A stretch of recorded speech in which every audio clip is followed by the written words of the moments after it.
Yo, how we doing? What is up, everybody? Welcome back, Jake Ellenbogen live. As you guys know, I dropped my live stream. Finally, I have an actual schedule. I've been really awful with that. I really haven't had a schedule in anything I do. So, figured, with the demand and everything, and people DMing me and asking me if I'm going to go live or not, and I figured finally there's the schedule. So you can see it bottom right corner. That is going to be Monday at 9, Wednesday at 9, Thursday at 9, and then on Saturday we're going to do 4 Eastern time. You could also check out the AJ show I do with my cousin Adam Grego. That is 12:30 Eastern time to 2:30 Eastern time. Everything is going to be Eastern time. So all of that is not on the West Coast. I'm on the East Coast, in case you don't know. So that is that. I'm excited. I'm excited because, I really wanted to go live. It's that simple. So we have a lot to discuss. I also, if you guys haven't gotten it before, I have nabbed a sponsorship, paid sponsorship, with Manscaped. Pretty awesome. I use their products and I'm blown away, honestly. The quality I'm wearing, if you can't see, I'm all out of sorts. The Manscaped shirt they hooked me up with, including the Lawnmower 3.0 and everything. But this live stream and now the Downtown Rams podcast I do with Alexis Kraft is brought to you by Manscaped. They are the best in men's below the waist grooming, in case you don't know. They offer precision engineered tools for your family jewels. They obsess over technology, just developing and providing you with the best tools for your grooming experience. Manscaped is also trusted by over 2 million men worldwide. And for my listeners and viewers, we have an exclusive offer now. And this isn't going to go away. This is 20% off and free shipping with the code JKB or DTR at manscaped.com. So be sure to do that. Manscaped just hooked me up with just an awesome bunch of stuff. A Perfect Package 3.0. It comes with sweet merchandise. It comes with ball trimmer in the Lawnmower 3.0, which works. It's fantastic. It comes with ball deodorant, which I'll be honest with you, I didn't even know existed. So it comes with that. Yeah,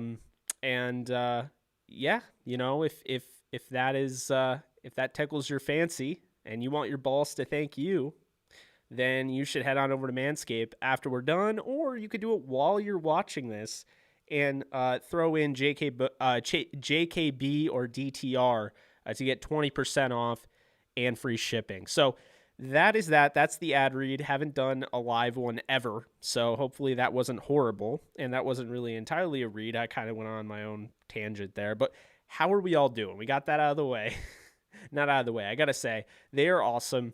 I'm a big fan of, recommending a product, but I have to at least try it. So I was saying before, you can go and get 20% off and free shipping, but I just got the products yesterday, and I can tell you right now, it's great. They're great. Everything's high quality. So I won't go too much into that because, we kind of just did, but how is everyone doing? Yeah, you need that lawnmower. I love that they name everything after like outside tools, like the shed. It comes with like your carrying case. It's called the shed. I don't know. I think it's cool. Yeah. So be sure to check that out. Where's Steffi? Well, Steffi was a guest. She's not no one is with me on this channel. I have guests on, but you could check her out on Twitter. I gave you the wrong Twitter the last time. It's at Steffi Smalls with 3 L's. And Alexis is my co-host for. I'm doing bad. This massacre is scaring me. Yeah, I hear you. And Alexis Kraft is my co-host for the Downtown Rams podcast. You'll see her from time to time on here. Yeah, so, appreciate you guys. How y'all doing? We got a lot to talk about. I can't stress that enough. So there's going to be a massacre next week. Is anyone excited for that? Not really. I mean, I kind of feel really bad because you have all these people who are going to be losing their jobs. I mean, realistically, we're talking realistically right now. That is where we're going. We're going to have a bunch of people who are going to lose their jobs next week. Guys that may not have lost their jobs in the past, but let's be real here, because of COVID, and because the salary cap is going to be a lot lower than people were expecting. It's actually higher than people were expecting, but a lot lower than the usual. It's putting teams in a bad spot where all of a sudden you have a Kyle Van Noy that becomes available. You have a Gabe Jackson. You have Kyle Rudolph. I think those are three good players that, enter a pretty good free agency class. So, I look at this and I think just hearing all the talk and everything, it's going to be a lot more. We just saw Golden Tate got cut. As well as Mayo, the linebacker from the Giants. So there's plenty of guys now, coming into this pool, if you will. And I think it's going to be very interesting to see which teams are going to be the teams that, pull the trigger on a guy like Gabe Jackson or, a guy like Kyle Rudolph or somebody like Kyle Van Noy. My first thought with Kyle Van Noy was, wow, I'd like him on the Rams. He was a monster in the Super Bowl. But then my second thought was, well, the Patriots have a lot of cap space. I wouldn't be surprised if Bill Belichick went out and got his guy again. He lost him to Brian Flores's Dolphins. I wouldn't be surprised if he comes back to New England. So, we'll see with that. Kyle Rudolph is intriguing to me because I feel like Kyle Rudolph can be more productive on a different team. When you look at what Kyle Rudolph can do, obviously, he's a well-rounded player, a solid threat, in the red zone, as a, end zone threat rather. But, I think with him, he kind of got overshadowed because you have guys like Dalvin Cook, you had guys like Stephon Diggs, who's now gone, and Adam Thielen, and now they, bring in, Justin Jefferson, and it's like, where do you get, and they wanted to move on, obviously, and go with Irv Smith, a tight end that they drafted in the second round. So, that made plenty of sense. But Kyle Rudolph has a market, I think, and it may be like a 1-year deal, but I won't be surprised if he ends up having a solid season somewhere else. And plus the tight end position's in dire need of production because right now, Steffi was just on and we were just talking about it. The tight end position's a weaker position right now in the NFL, So I'm interested to see where he goes. I know there were, what was it? The Rams, there was like that rumor that went out that they were trading for Kyle Rudolph and trading Tyler Higbee or so. I don't even remember. It was last year or 2 years ago. So that'll be something to keep in mind. And then the other guy's Gabe Jackson, who I think could, play on a lot of teams. I will say this, Gabe Jackson has fallen off over the last 2 years. That's something to keep in mind. But, I think he's still a solid starter, and he's a mauler in the run game. So, that's not somebody that I'm saying, oh, there's no point of going out and getting him. But I want to say because, you saw those guys on the cover on the thumbnail, if you will. You're probably like, why was Michael Brockers there? And I'll tell you right now, I don't want Michael Brockers to go anywhere, but I won't be surprised if Michael Brockers ends up getting cut from the Rams. Now, the Rams would incur a $4 million cap penalty, would save over $5 million. And if they did like a trade, it would be a lot better for them. I just have a weird feeling like he's going to be gone. And I don't want him to be gone. I really like Michael Brockers. I think he brings a lot to the table. And I've always said this, he is the true leader of the locker room. You see Aaron Donald, he leads by example. He's a teacher. Love Aaron Donald. Obviously one of the best players. I think he's going to retire as the greatest player of all time. Not the GOAT, because we can only call quarterbacks that apparently, but he is going to be the greatest player of all time, I think, the way things are going.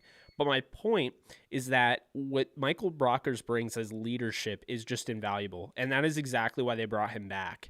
So I would be, I'd be really bummed if they let him go, but I kind of feel like that's where it's trending. So, I'm a little worried about that.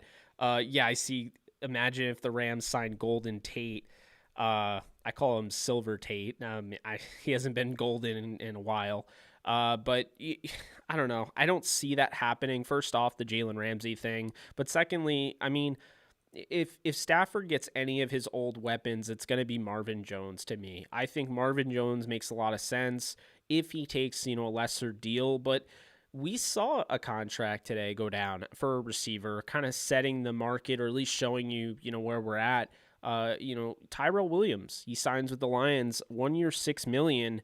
I mean, I think Marvin Jones is a little bit better than Tyrell Williams. He's obviously a lot more productive. I will say Tyrell Williams is a good pickup for Goff, but I think that kind of shows you, though, Marvin Jones is probably going to be worth double that, in my opinion. So I think he'd be, a 1 year, $12 million contract. And I think in that sense, kind of puts the Rams out of that position to grab him. I see Clowney, Romeo Aquara. I love Aquara. Who do you guys think? I put up a tweet asking, who do you guys think right now that's on a team that is going to be a cap casualty? I'm curious to know.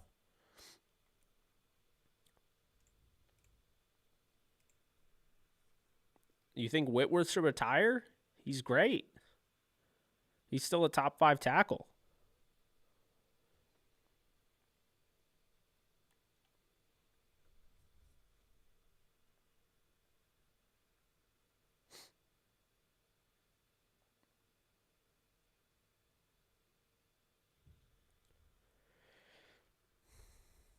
Hecker? I don't think they're getting rid of Hecker. What's up, Josh? Shamar Stephen, you did mention that. You don't like that guy, do you? DeMarcus Lawrence? You think the Cowboys are going to cut DeMarcus Lawrence? Do you know something? Because that's a huge name.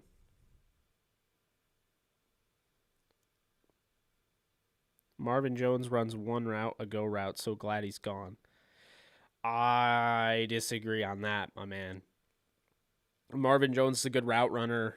He is amazing at tracking the football. He has vice grip for hands. I don't know about that one. Von Miller. Yeah, I guess we'll see. Adrian Peterson should retire. Adrian Peterson could still go for 1,000 yards. I'm telling you this right now. He could start. I don't think Adrian Peterson's done. Not by a long shot. What's up, Rob? How we doing? Yeah, Morgan Fox could be. Someone could pick up Morgan Fox. Wow. You guys think DeMarcus Lawrence is going to get cut? I mean, I'm a little shocked by that. I don't think he'll get cut.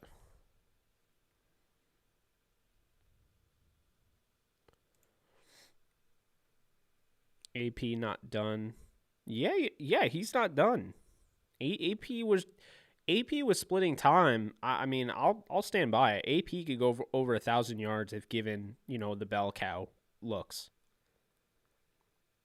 Yeah, exactly. Peterson, when he gets ahead of steam, I mean, he's impressive. The fact that he stayed in such great condition, and to be honest with you, I mean, you see what Frank Gore's doing. I don't think Frank Gore's anywhere near the athlete that Adrian Peterson is.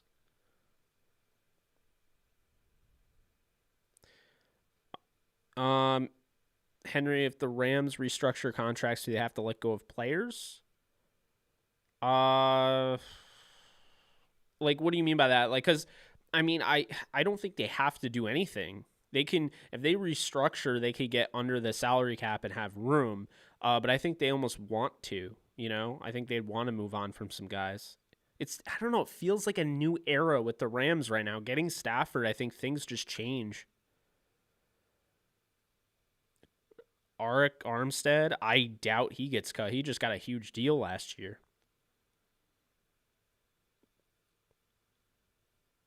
Did he say that? If AP's going after the all-time rushing record, I hope he gets it. Christian Kirksey, I think that's a good suggestion. I think Kirksey could definitely be a cap casualty. I like him, but I could definitely see it.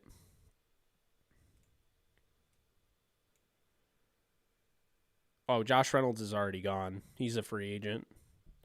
The Rams won't bring him back. Connor on Periscope or whatever you want to call this, Periscope, Twitter, he says either Brockers or Havenstein.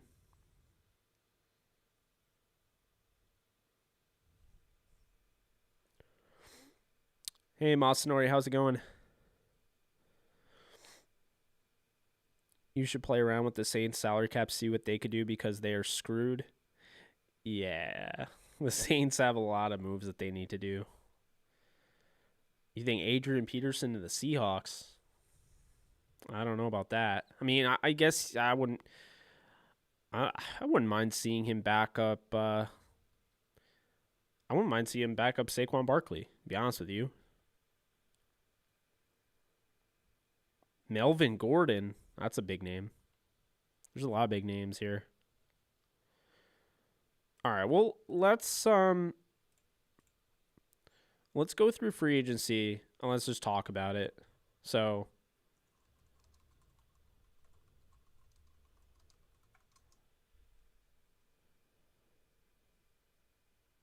see, Renee, I see what you're saying there 100%, but I would actually cut Havenstein, keep Brockers. I would try to do the least amount of damage to that defense and try to keep that defense intact, and then I would move on from Havenstein.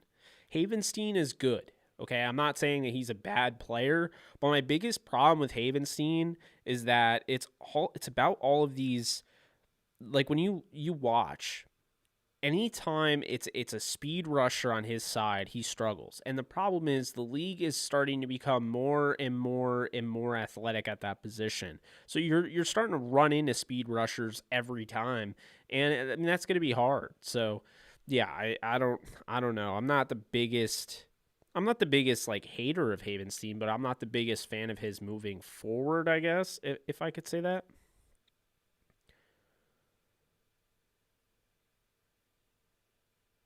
I mean, I would like Adrian Peterson, but I selfishly, not selfishly, unselfishly want Adrian Peterson to break the record. So I'd like to see him go somewhere where he can be the bell cow.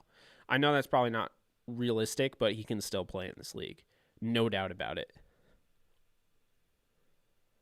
I wouldn't say John Ross is injury prone. I think the biggest problem with John Ross is that I don't think the Bengals are, run well. And I think that they didn't use him. I didn't really agree with the way they used him. And then they didn't use him at all. So, you know, I I, I don't know. I think John Ross is going to find this resurgence when in reality, it's like he wasn't even given much of an opportunity to begin with.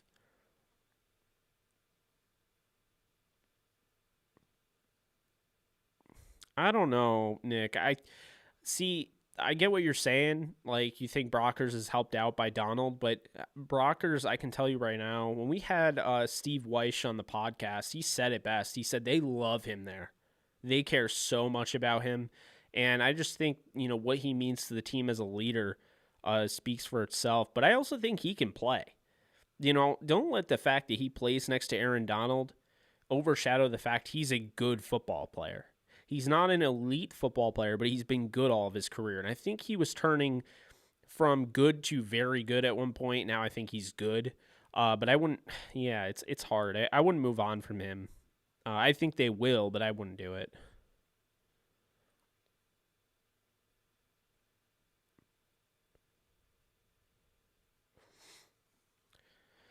Yeah.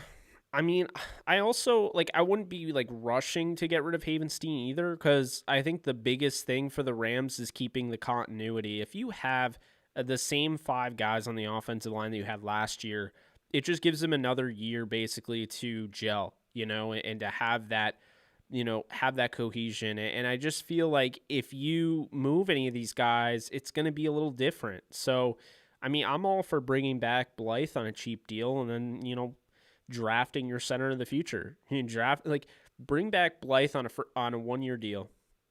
You go win your Super Bowl with Stafford, and then down the road, now you have either a Josh Myers or a Creed Humphrey behind him. Where I mean, they can play guard too if they have to. So I don't know. That's where I would go with that, but that's kind of where I'm thinking.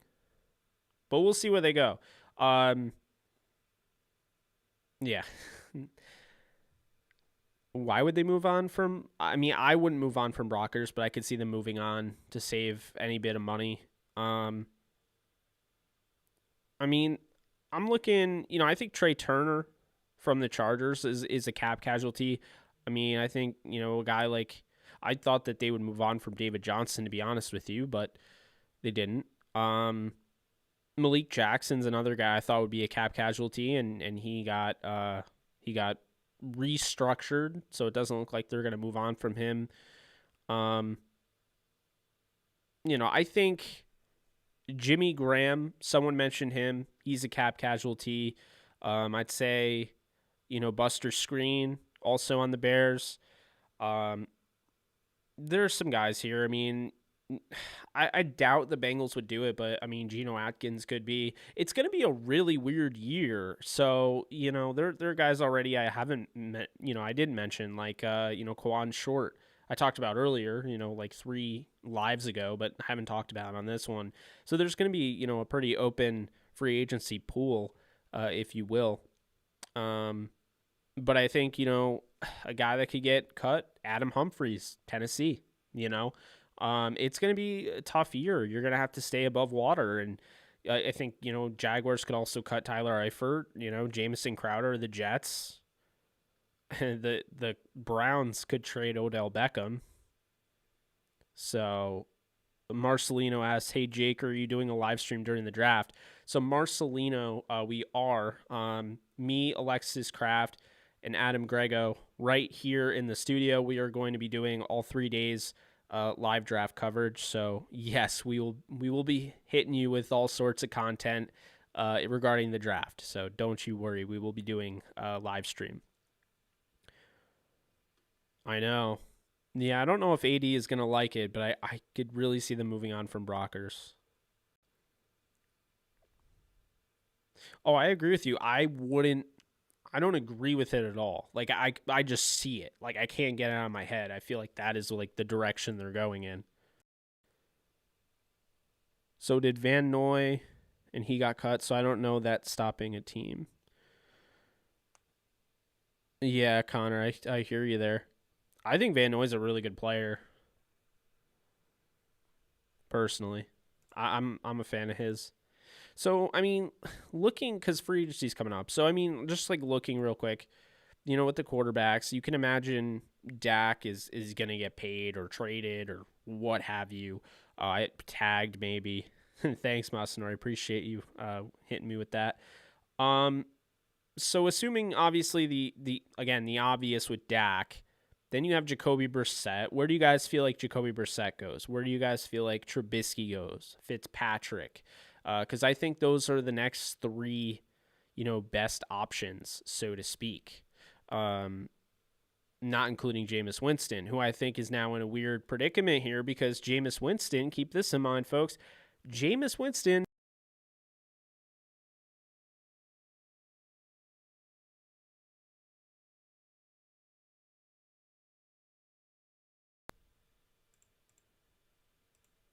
One second.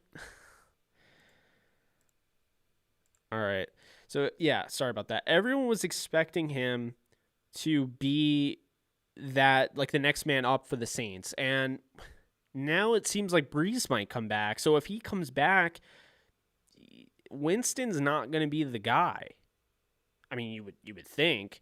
And Winston's a free agent. So, I'm curious where he'll go, and yeah, so that is definitely something that's on my mind, like wondering where he will ultimately go, with that. Hey, Paul, what's up? There's nothing latest. I mean, Stafford's gonna be announced soon, and there's no free agency news, so I'm just talking, about everything going on, around the league. Ooh, the Panthers get Winston. That would be some salt in the wound. I don't think Russell Wilson's gonna sign anywhere because like he'll be traded. The Bears, that would be interesting. If he goes to the Bears, they're gonna be really good. Yeah, I think Odell wants to go to Tampa too. I don't think the Rams are gonna re-sign Leonard Floyd. So I mean, looking at the quarterbacks, yeah, it's Winston, Fitzpatrick, Trubisky, Dalton, Newton. Um, yeah, I mean, I think with Brissett, you have to go back and look at 2019. I thought he had some good things on film, and he looked really good. And then he hurt his MCL the week where they played, the Steelers, and he played through it and wasn't the same. And then they went out and got Phillip Rivers the next season. So I'm interested to see if Brissett could be a guy, to take over and be a bridge quarterback. Trubisky, I'll probably just die on this hill. I don't really care. He gets a lot of hate, but he also has a winning record. I do not know why they went and got Nick Foles. I think Trubisky's better than Nick Foles. My biggest issue, obviously, with him, mental processing comes slow, but this is somebody that has mobility. And to be quite honest with you, I don't think Matt Nagy's any good as a coach. I don't think he develops I don't think he's the quarterback whisperer or even close to the Sean McVay level coach that people were calling him out to be. So I'd like to see Mitch Trubisky go to the Patriots or something. I'd like to see him, go with a Josh McDaniels. I'd like to see him maybe with the Jets and have Mike LaFleur work with him. I just want to see him go to a team that can actually develop his talent. And don't get me wrong, he had good weapons. That's not the issue. I just don't think he had good coaching. I've said that. He was drafted by a John Fox coach team, and then after that, he had Matt Nagy, who I don't think Matt Nagy is that great. But you guys know that. I've made that very clear. Rams to sign Kerrigan or Clowney, who fits better? Thanks for the donation, AZZ. I appreciate it. I think Clowney's a better fit. I think Clowney is, he's going to be. Okay, so I won't say Clowney's more realistic, but I don't feel like Kerrigan moves the needle. I feel like Clowney could really put them over the edge. And I think people forget Clowney's still a good player. He had some injuries, but, if you put him in this defense, he's going to make plays. Because the thing that, is often forgotten is one of the main reasons this defense is so great is because they have Aaron Donald. Another reason is because their secondary is so loaded. So even if they lose John Johnson, they still have Jalen Ramsey. And everybody that I've talked to, they say Darius Williams is not leaving the building. So if that's the case, then you have what I believe is, the equivalent of having Darrelle Revis and Antonio Cromartie. And, to me, that secondary is not going to give, quarterbacks a lot of time to throw because they're going to be, blanketing the receivers. And so that'll give guys like Clowney and obviously Donald and Brockers, and if he's on the team, and A'Shawn Robinson and Sebastian Joseph Day and who knows who, Justin Hollins maybe, Terrell Lewis maybe, give them more time to get to the quarterback. So, I think Clowney is I think it's a good move, to be honest. That's where I think if I was Clowney, I would go to LA because 1, it's LA. 2, I get to play with Aaron Donald. And 3, I just sign a 1-year deal, try to win a Super Bowl, and then bounce. You check out, you get paid big time the next year. So that's the direction that I would be going in, for sure.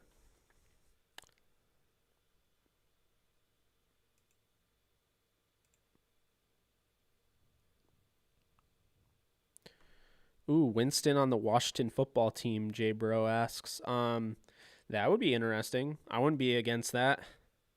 I want Winston to succeed. I said it last week when Steffi was on. I'm a big fan of Jameis Winston. I think he's gotten a lot of garbage, and I hope he proves everyone wrong, to be honest with you. I've said it over and over again. I get it. Totally understand. Tom Brady deserves a lot of credit, but let's not forget, this guy, while he did throw 30 interceptions, he threw 33 touchdowns. He led the league in passing. And that team, they lost 6, games by 1 score. They lost 2 in overtime. I've said it over and over again. They went 7-9. The next year they go 11-5, and everyone acts as if they were a horrible team. They were a team on the rise. They were ready. Winston in his first year in in that offense, that high octane, no risk and no biscuit offense. I think he just made a lot of mistakes. He also got LASIK eye surgery, so who's to say he could even see? So I think if they stuck with him and worked with him, I think I'm not saying they would have won a Super Bowl, but hey, I think they would have done better. I think they definitely would have made the playoffs, and I'm just so excited to see Winston ball out when he gets that starting opportunity. No, I didn't. I did not see that. Goff on the cover of 2021 plates and patches.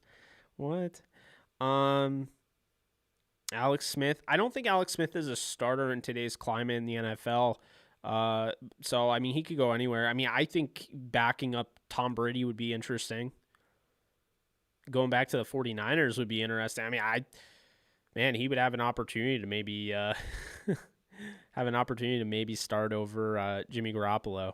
Maybe. We'll see. If they stay, I don't even know if they're going to stick with Garoppolo.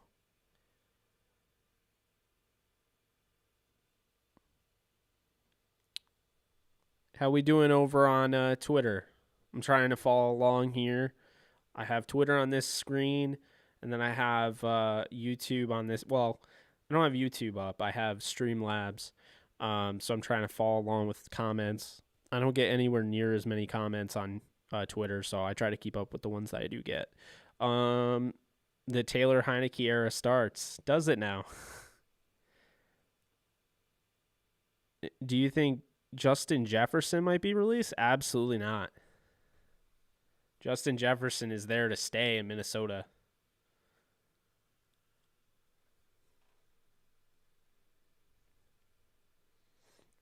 Yeah, he's not going anywhere.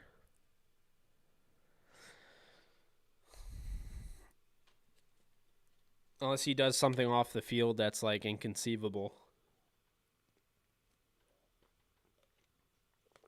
Yeah, I wouldn't mind if they stuck with Jimmy G.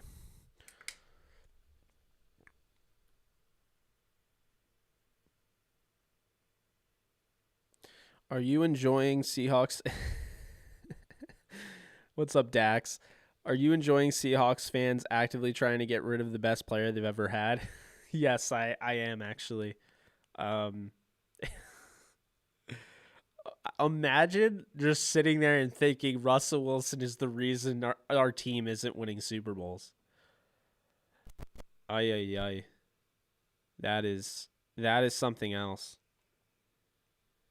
You just never know until you know.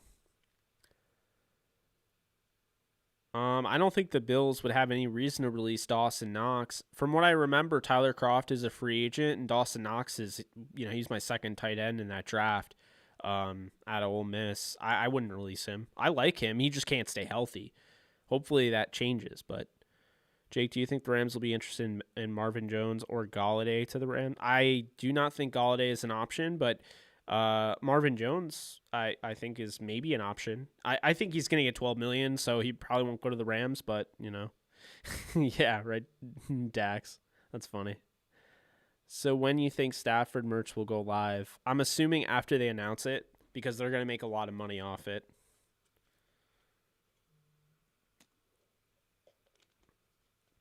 I know for certain I'm going to be getting a Stafford jersey. It's my guy. It's been my guy. You can go back and find a tweet where I said I just want the Rams to trade for Stafford, and it was 5 years ago. Yeah.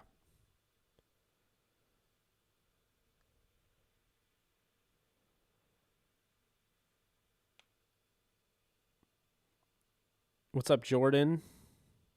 All the free agency chaos was caused by Agatha. It was Agatha all along. Oh boy. That's good. Saints cut Jared Cook. And that's interesting. I mean, I wouldn't go after Jared Cook, but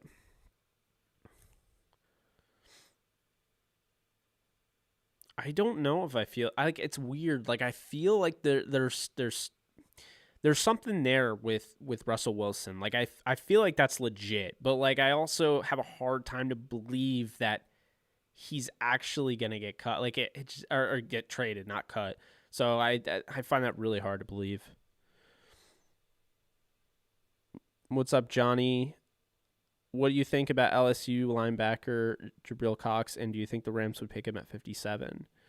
I don't think the Rams are going to go linebacker in the second round. I do think Jabril Cox will go in the second round, or maybe even the first. Very good player. I'm glad he was able to transfer out of North Dakota State since they didn't get to play. He transferred to LSU and had an opportunity to play, unlike Trey Lance. But I mean, very explosive athlete. Kind of reminds me a little bit of Deion Jones. This linebacker class, by the way, if you guys haven't taken a look at it, I think it's loaded. Some people may disagree, but I just think there's so many guys, all over the place, to be honest with you. Just kind of going through right now, really, really early on, haven't finalized, but here's my list of linebackers in order. I have Jeremiah Owusu-Koramoah from Notre Dame at number 1. I think he's the best linebacker in the draft. I think he's got just this obviously instincts, but I just feel like he always knows where to play the football. He's great in coverage. The guy can lay the wood, okay? Very, read and react type of guy. Don't have to worry about him. He can sift through the trash in the middle of the field, shed blocks. I love the guy. And he's not just an athlete, he's a football player. I want that to be a theme this year when I'm going over guys on my board. I don't want to draft anybody that has, a major injury issues, and I don't want to draft anybody that's just an athlete and not a football player. I'm over it. You'll get burned every time. Sometimes you'll get lucky, but most of the time you'll get burned. So JOK, we're going to call him. He's my number 1 linebacker. Number 2, I have Dylan Moses. I know there's a lot of people that are hating on him lately, which is fine. If he falls to the Rams in the 3rd round, then, the rich get richer, as they always say. But Dylan Moses, crazy athletic. I do think he's a legit football player. He can work in coverage. There's been some concerns about his, on and off motor, running hot and cold. I would just say, you're taking 4 or 5 plays, throwing it out there. It doesn't always tell you everything. You got to watch all the games. I don't think he does that in every game. I didn't feel that way anyway. 3rd is Zaven Collins. This guy's an absolute monster from Tulsa.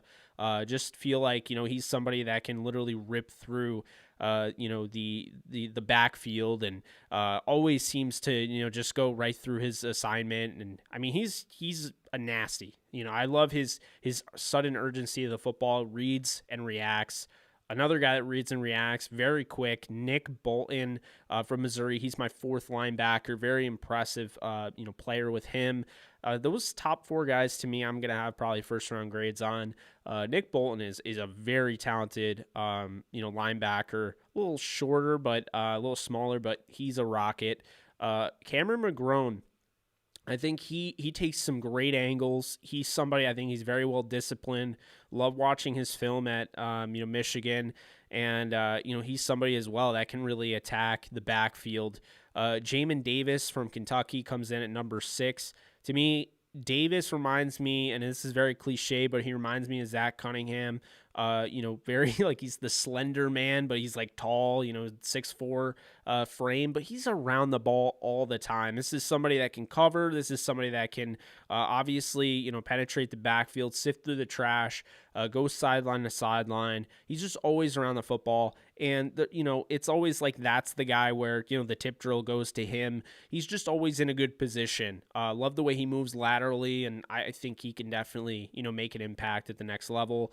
Jabril Cox is number 7 for me. And just because you're the number 7 linebacker on my board doesn't mean you're not like a good linebacker. So I have Cox at 7, but I feel like Cox is definitely a 2nd round pick and maybe even a 1st.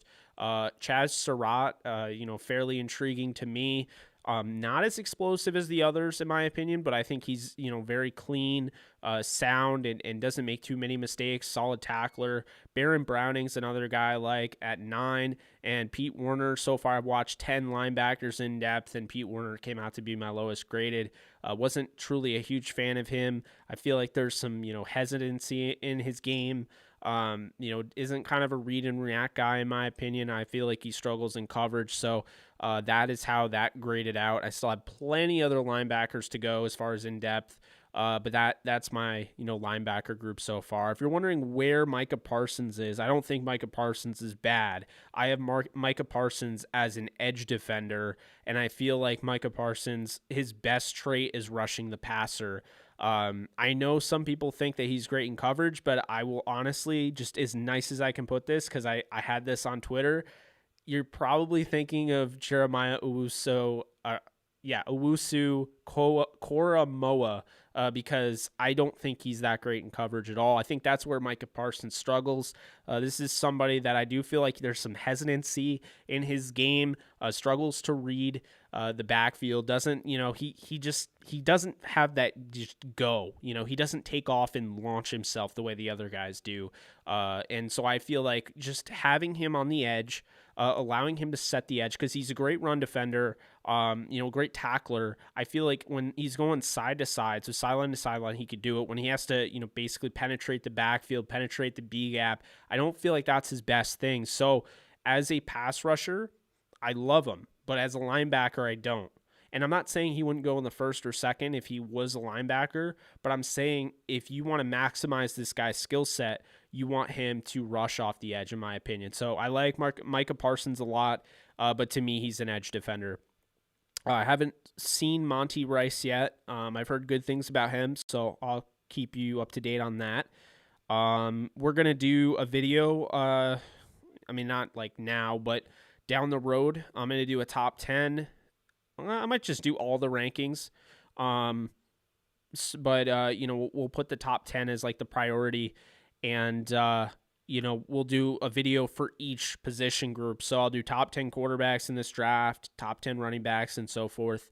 But the way I have it graded is quarterback, running back, wide receiver, tight end, offensive tackle, interior offensive line. This year I normally used to break it up between guard and center.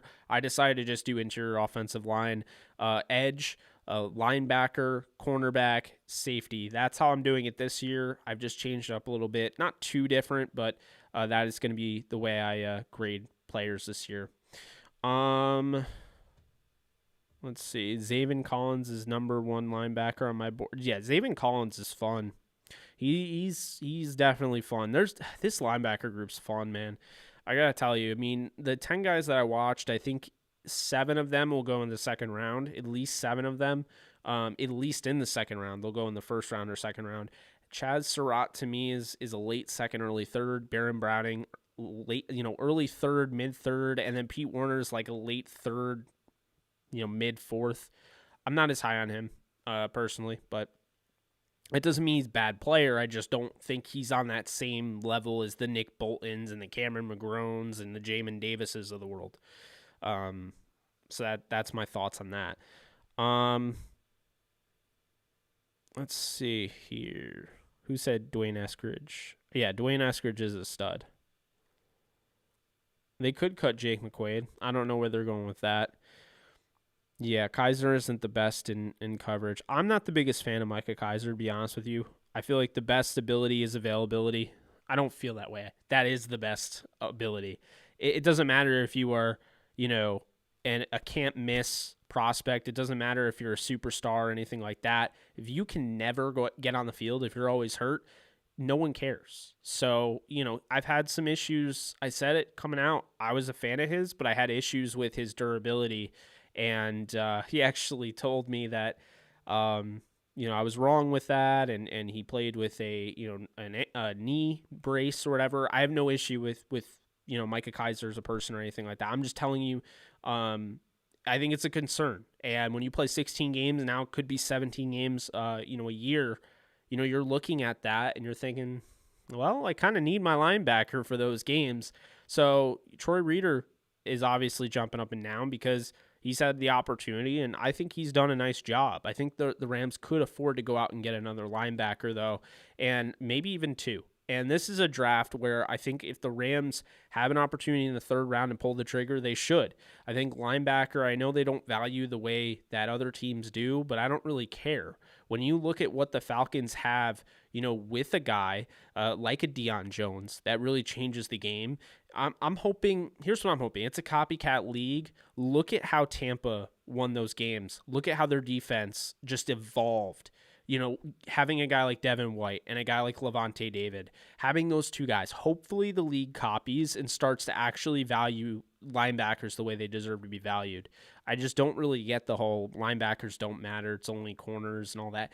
Fine, you want speed, but a lot of these linebackers at the top, they're fast and they're quick to react and they're versatile and they could all cover. So that is my TED talk on that. Did you see Chris Sims had Zach Wilson as his QB1? Yeah, I did actually, and thanks again for the donation, AZZA. Yeah, so Chris Sims' list was interesting. I didn't have an issue with Zach Wilson being 1. I had an issue with Trey Lance being 6. I had an issue with, what was it, Kellen Mond was 4. I don't agree with that. And then I think he had Justin Fields at 5. I don't remember. I wasn't a huge fan, but hey, it's his list. I'm sure he has his reasons. So yeah, that's what I'll say on that.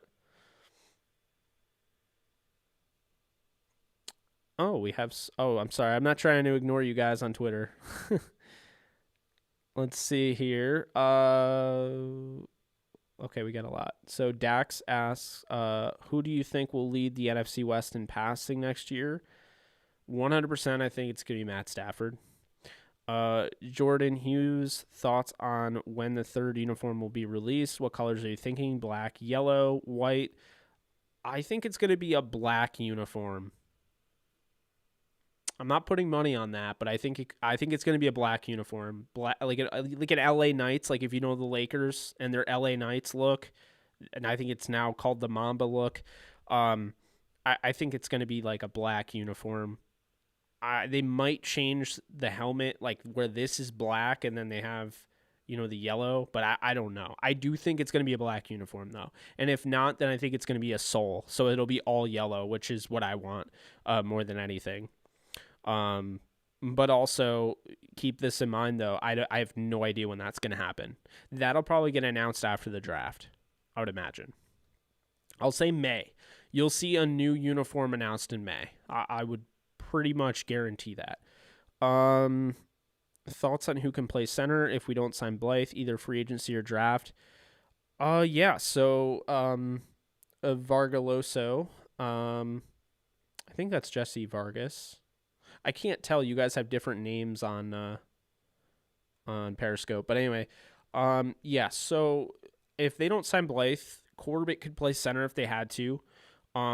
That's in-house, but then outside, you have to look at, a guy like Nick Easton could be available, in free agency, cheap option. Alex Mack, who I wouldn't go those routes with Nick Easton or Alex Mack, but they're available. And then I think in the draft, Josh Myers is somebody that I really like. I think he's the most likely to be there. Creed Humphrey. I wouldn't go Landon Dickerson because I have some serious issues with his 2 knee issues, his 2 knee torn ACLs and 2 season-ending ankle injuries. But, those are some guys there, at the center position. So does that mean you don't think Isaiah Simmons isn't going to be great since he's a football player? I think Isaiah Simmons is a football player. I don't think he's just an athlete. I think he's a football player. If you could get Reddick, would you let JJ walk? Use that money on a linebacker.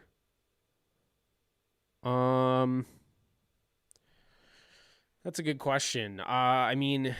I like Hassan Reddick a lot, and I can make the argument he's a versatile piece that could play inside backer or be an outside, linebacker and line up on the edge.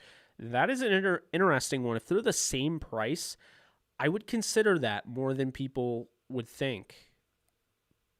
You might have got me on that. I don't know for sure where I would go. I mean, I really like John Johnson. I think he's so valuable, and he's the most valuable safety they've had in a long time. Because with John Johnson, he calls plays. You know, he's calling the defense. He's had that responsibility, and I don't think they've given a safety that, because in the past the Rams have had guys like James Laurinaitis and London Fletcher and Tommy Pauly, and so they haven't had to, but and honestly Alec Ogletree. But now they have to. So yeah, I don't know. That's a really good one, and I loved Reddick coming out. So yes, I want a black uniform so bad. Soul would be amazing as well. We thinking the draft hats will be cooler than last year. I feel like the draft hats are never cool, but that's just me. I don't know. I feel like they always ruin the draft hats. Like they're just never that great. But that is my thoughts on that. Okay, so we talked about the quarterbacks. Let's get into the running backs that are available in free agency. Mac Jones, another Alabama quarterback, benefiting by first-round talent everywhere. Kellen Mond Love, I'm sure he's a good guy, but he's not that good. Why is a few saying Aaron Donald will be released, but Aaron Donald's not going to be released. That's ridiculous. Whoever mentioned Chris Sims' rankings, an article came out saying how bad the rankings were.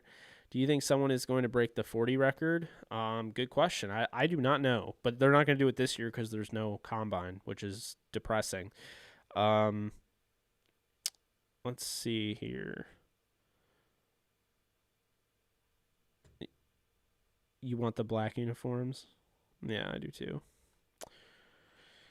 If Mac Jones is a bust, I would never draft an Alabama quarterback. They would become new Oregon of quarterbacks. Hey, Oregon popped out Marcus Mariota, who I think, what was a 40-0 touchdowns to interception ratio in the red zone. And then Justin Herbert. I mean, sure, Dennis Dixon didn't pan out. And after that, I can't think of an Oregon quarterback, but I wouldn't go there.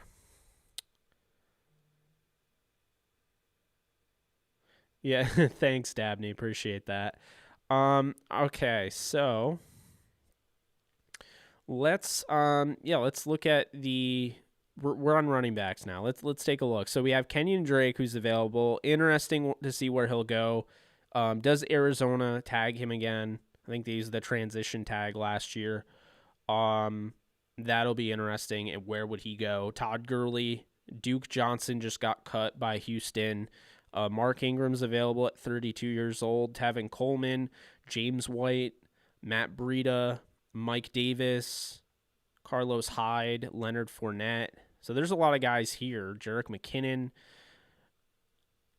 Does anybody pique your interest? Aaron Jones, of course, is the top guy. There's James Conner as well as Wayne Gallman, Chris Carson, Adrian Peterson, as we talked about, Jamal Williams, Le'Veon Bell.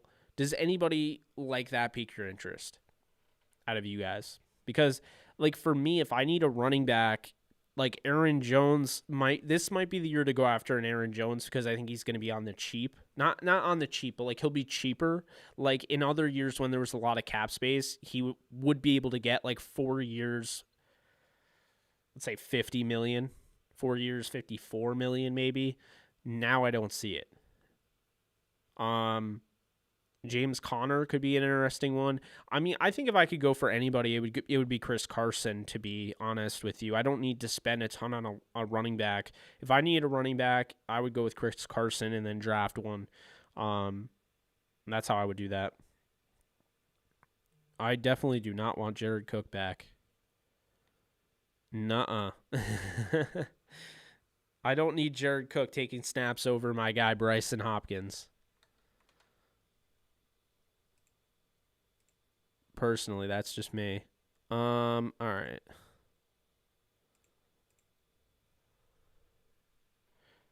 You like Jones or Breida? James White is an interesting one. I mean, I feel like every team in the league now is like running back by committee, so I feel like those guys will be able to find a home. Miami, I think, will be all over Aaron Jones. I think the Panthers should try Aaron Jones if they end up trading McCaffrey.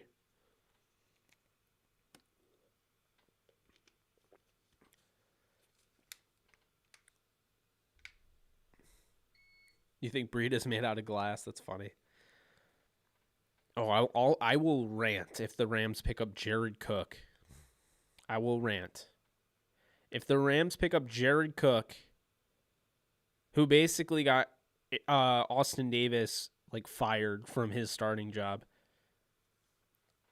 and then like shoved him, I will rant, because Jared Cook would not only be cutting into Bryson Hopkins' playing time and potentially stunting his growth, who I love and was my number one tight end in the draft last year, but he drops everything. So no, I don't want Jared Cook. No. Yeah, I mean, this is a good running back group. I still say a guy that isn't being talked about enough is Trey Sermon. I mean, I think Sermon's a top 5 running back in this draft, and I think he kind of resembles a little bit of Todd Gurley out of Georgia when he gets out. He gets ahead of steam. I'm impressed by him. He didn't really get a huge opportunity with Kennedy Brooks and Ramondre Stevenson there, for Oklahoma. But, I mean, I like him a lot. And I think, when he was able to go to Ohio State, he was able to show you what he was all along. The injuries, they suck. But, I don't think he's injury prone, to be honest with you. Guys get hurt. It happens. I don't think anybody could fix Jared Cook. No, I'm just kidding. Jared Cook has been solid. It's one of those things where it's like, so this is the best analogy I can make. You own a business. You make, I don't know, you make like computers or something.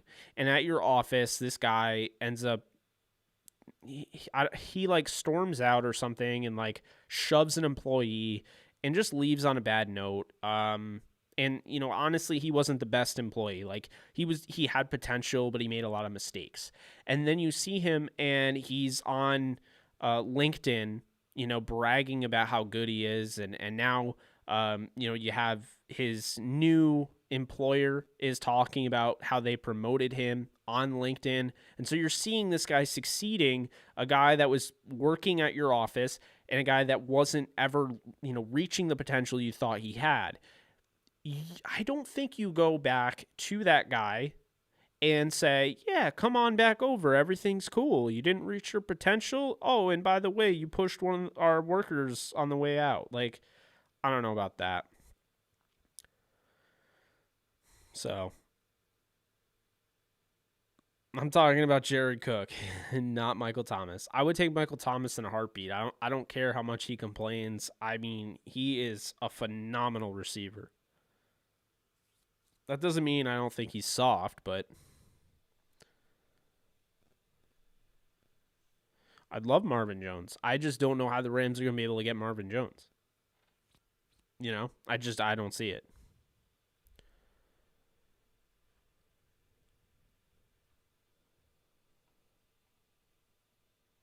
All right. So we talked about the receivers a little bit. Now on to the wide receivers. I think I just said receiver. I mean running backs. We talked about the running backs, and now we're on to the wide receivers. Can't talk. Appreciate you guys. Okay, so you have AJ Green, Allen Robinson, T.Y. Hilton, Larry Fitzgerald. I think is retiring. I don't know if we know anything more on that. Golden Tate just became available. Deshaun Jackson as well. Sammy Watkins, Adam Humphries, Marvin Jones, Brashad Perriman, Corey Davis, Willie Snead, Cordero Patterson, Danny Amendola, John Ross, Keelan Cole, Kendrick Bourne, Will Fuller, Curtis Samuel, Juju Smith-Schuster, Nelson Aguilar, Rashard Higgins. So there's a lot of guys here. Does Antonio Brown. Does anybody stand out to you that you would want your team to go after?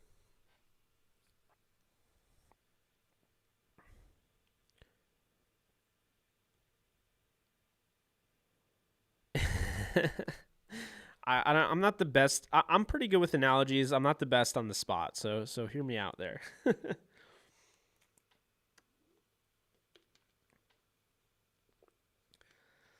I will say I'm not the biggest fan of Deshaun Jackson.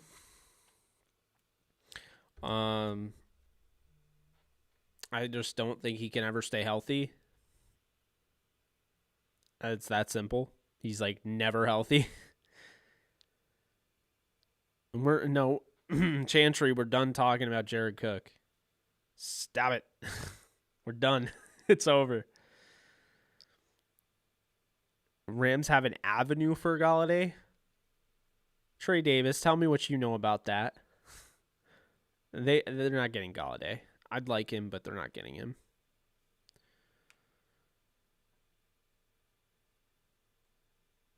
Allen Robinson would be Allen Robinson has only dropped like 6 passes in his career. I think I just saw that earlier today.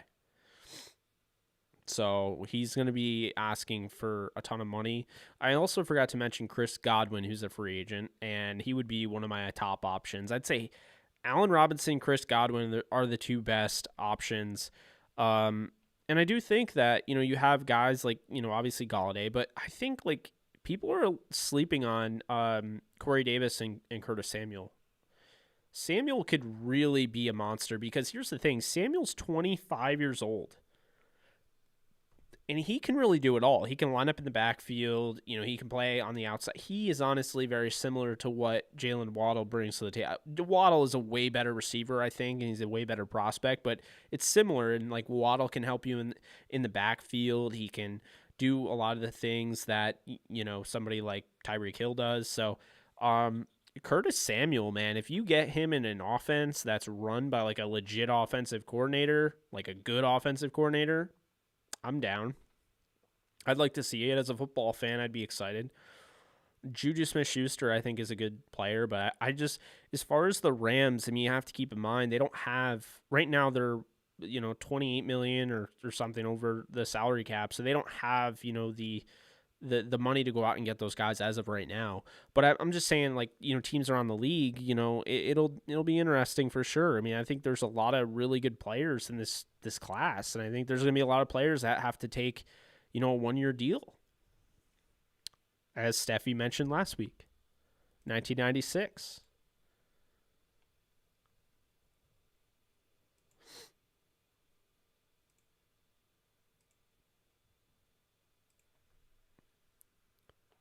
Oh, yeah, McVay would have a blast drawing stuff up for Samuel.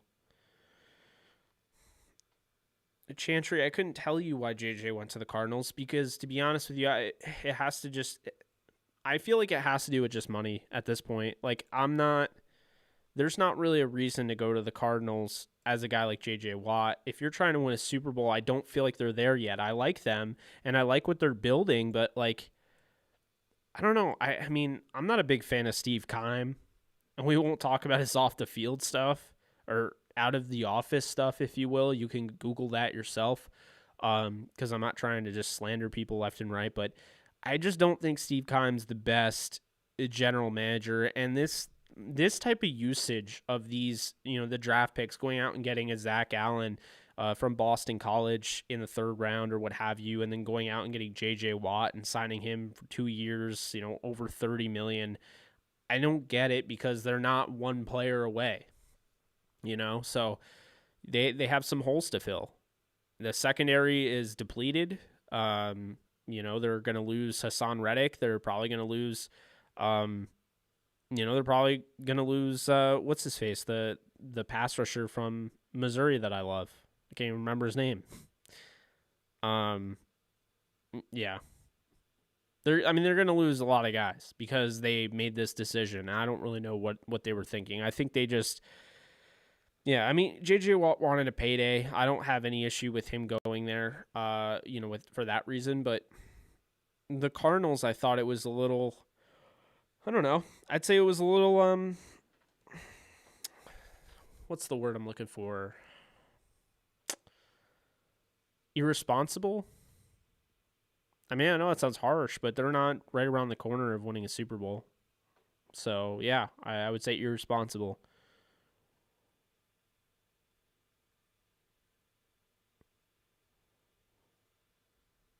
No, I'm excited for Van Jefferson for sure. Yeah, that's true. I saw something, I forget who said it on Twitter, but the Cardinals haven't beaten the Rams since Obama was president, if that puts it into perspective.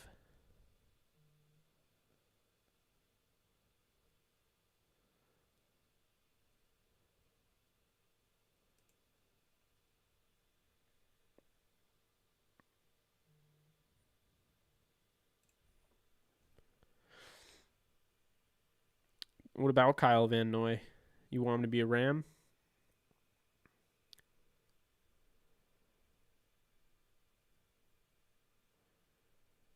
Was Fuller the steal of the draft? Oh, Jordan Fuller. Sorry, we have Will Fuller. Yeah. I mean, he could have been. He could have been one of the major steals when you get a sixth round pick that turns out to be a starting safety in the league and have flashes of brilliance his first year. I would say so. The fact he was starting on the number one defense in the league, yeah. I mean, I think he'd be right up there to be the steal of the draft. But we'll see. He has to continue that. So yeah, that's the receivers. Tight ends we'll look at, and right off the cuff, I'll say this league needs a more dispersed tight end crop. We need more talent at the position, especially for fantasy football wise, because it's dying. You have Hunter Henry, who I'm not overly excited about, but he's available. Rob Gronkowski's going to obviously go back to Tampa. We all know that. Kyle Rudolph, Jared Cook. Ugh. Can't believe I just mentioned that after what we were talking about. Tyler Kroft, he's available. Tyler Eifert, Jacob Hollister, Josh Hill, Virgil Green, Michael Pruitt, Mercedes Lewis. Lewis is a good option if you want a veteran guy that can just come in, do the dirty work as a blocker, can leak out, at times and make plays in the receiving game.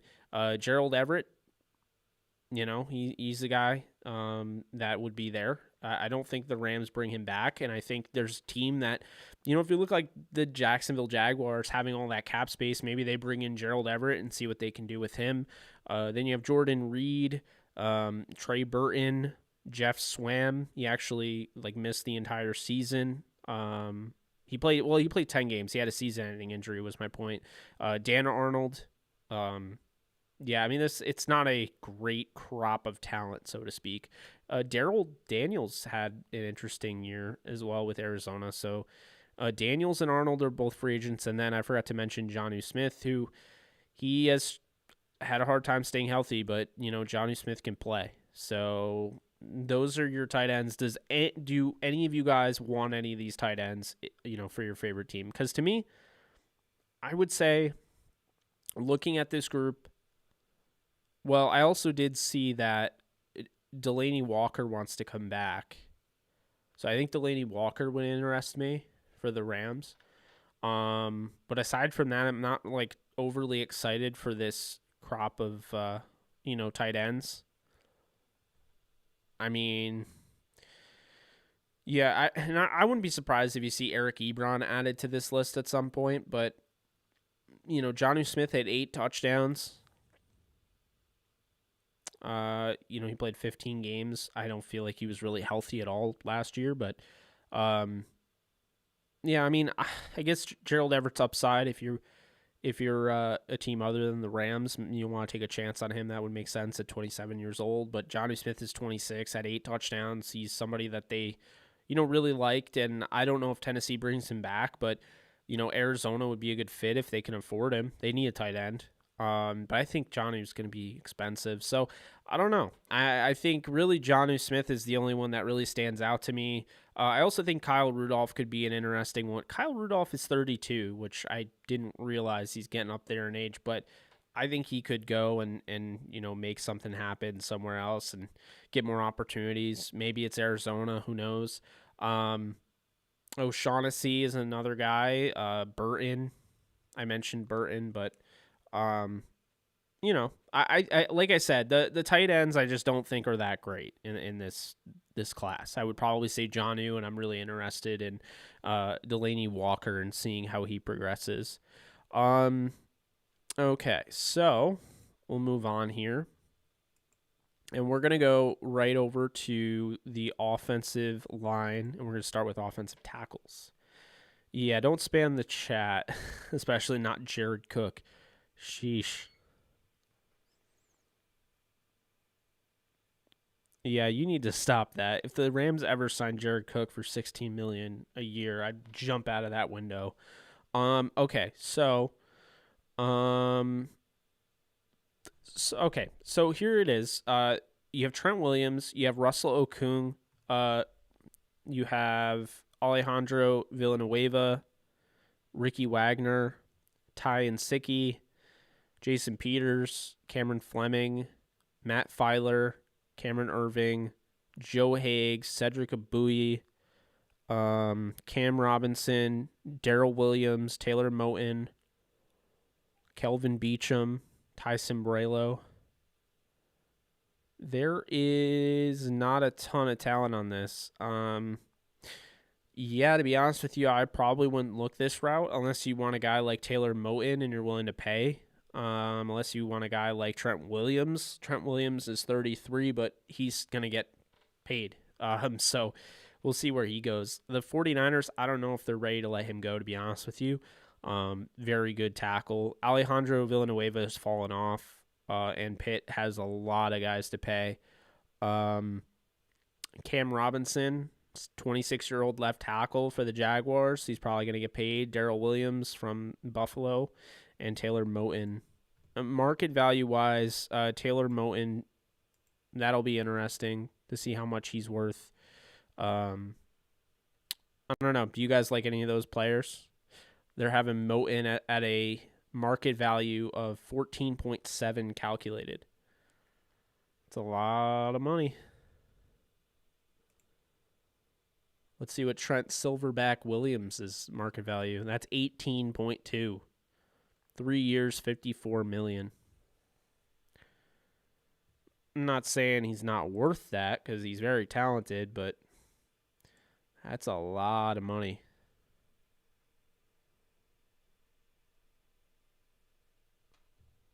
Yeah, I don't. Out of these tackles, I mean, Trent Williams, I just think he's so expensive. I don't know if I would spend that much on a tackle. I wouldn't actually, because I look at this draft class and I see there's plenty of tackles that I would, rather go after. At guard, you have Brandon Scherf. You had Joe Thuney. Gabe Jackson just became available. Nick Easton. John Miller. Austin Blythe. He's listed as a guard, but he's a center. Kaleche Osimele. Jermaine Illuminor and Mike Upati, who I believe Upati is going to retire, so he wouldn't be an option. Out of these guards, I got to tell you, Gabe Jackson, Joe Thuney, Brandon Scherf, maybe John Feliciano, Austin Blythe. That's got to be really it at that point. Ethan Pochik is an interesting one out of, from Seattle, and then Forrest Lamp. But that's only because I like those guys in the draft, and, I mean, they haven't been all that great in the NFL. So, Rashad Coward as well, a guy that went from the defensive line to the offensive line, and then Dan Feeney and Pat Elflein. Again, guys I liked in the draft, though.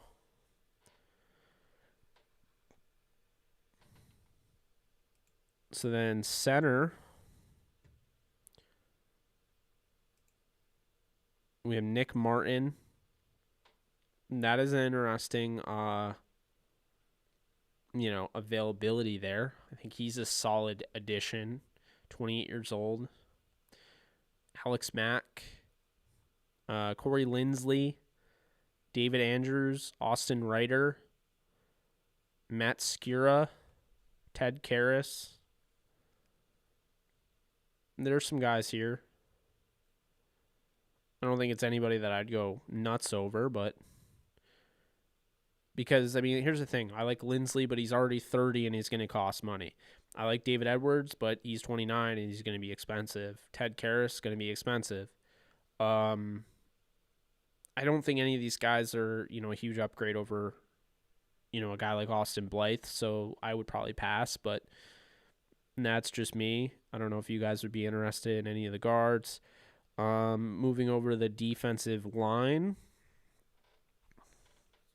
You got stop with the Jared Cook stuff. This is nonsense. You guys are crazy. Not all of you, but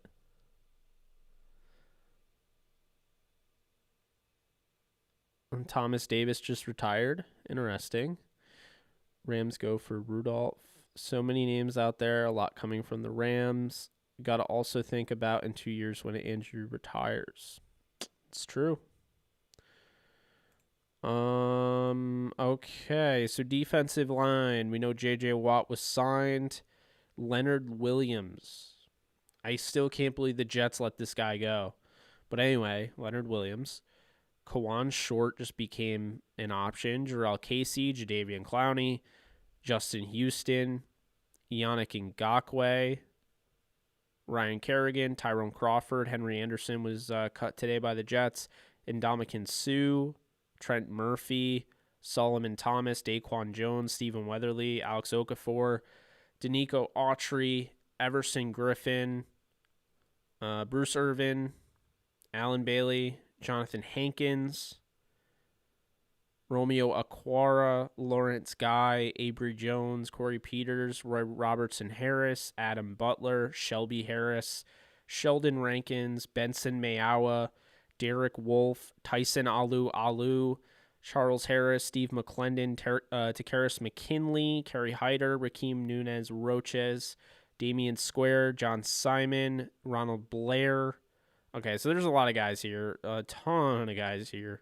Devon Godshaw, Carl Lawson, Trey Hendrickson, Vic Beasley, Larry Ogunjobi, and then Morgan Fox and Adam Gotsis. Dwayne Smoot, he's another guy I really like from Jacksonville. Anybody that you would want from that, because I look at this and I think, well, Leonard Williams is going to break the bank. So it'll be interesting to see where he goes. I think the Giants would try to bring him back no matter what. He's an absolute stud, but we'll see. Probably Jacksonville with their monstrous cap of like $80 million. They'll probably try and get him. Kawan Short, we'll see where he goes. Jarrell Casey, Jadeveon Clowney, Yannick Ngakoue, he's 26, pass rusher, going to be expensive. And Ndamukong Suh, I think, is probably going to stay with Tampa. Solomon Thomas, that'll be interesting. He's 26 years old. Will San Francisco bring him back or not? I mean, I don't know. I look at these guys. I'm not overly blown away by some of them, but like Trey Hendrickson, who balled out in his contract season. Does he come back to New Orleans? How do you even bring him back?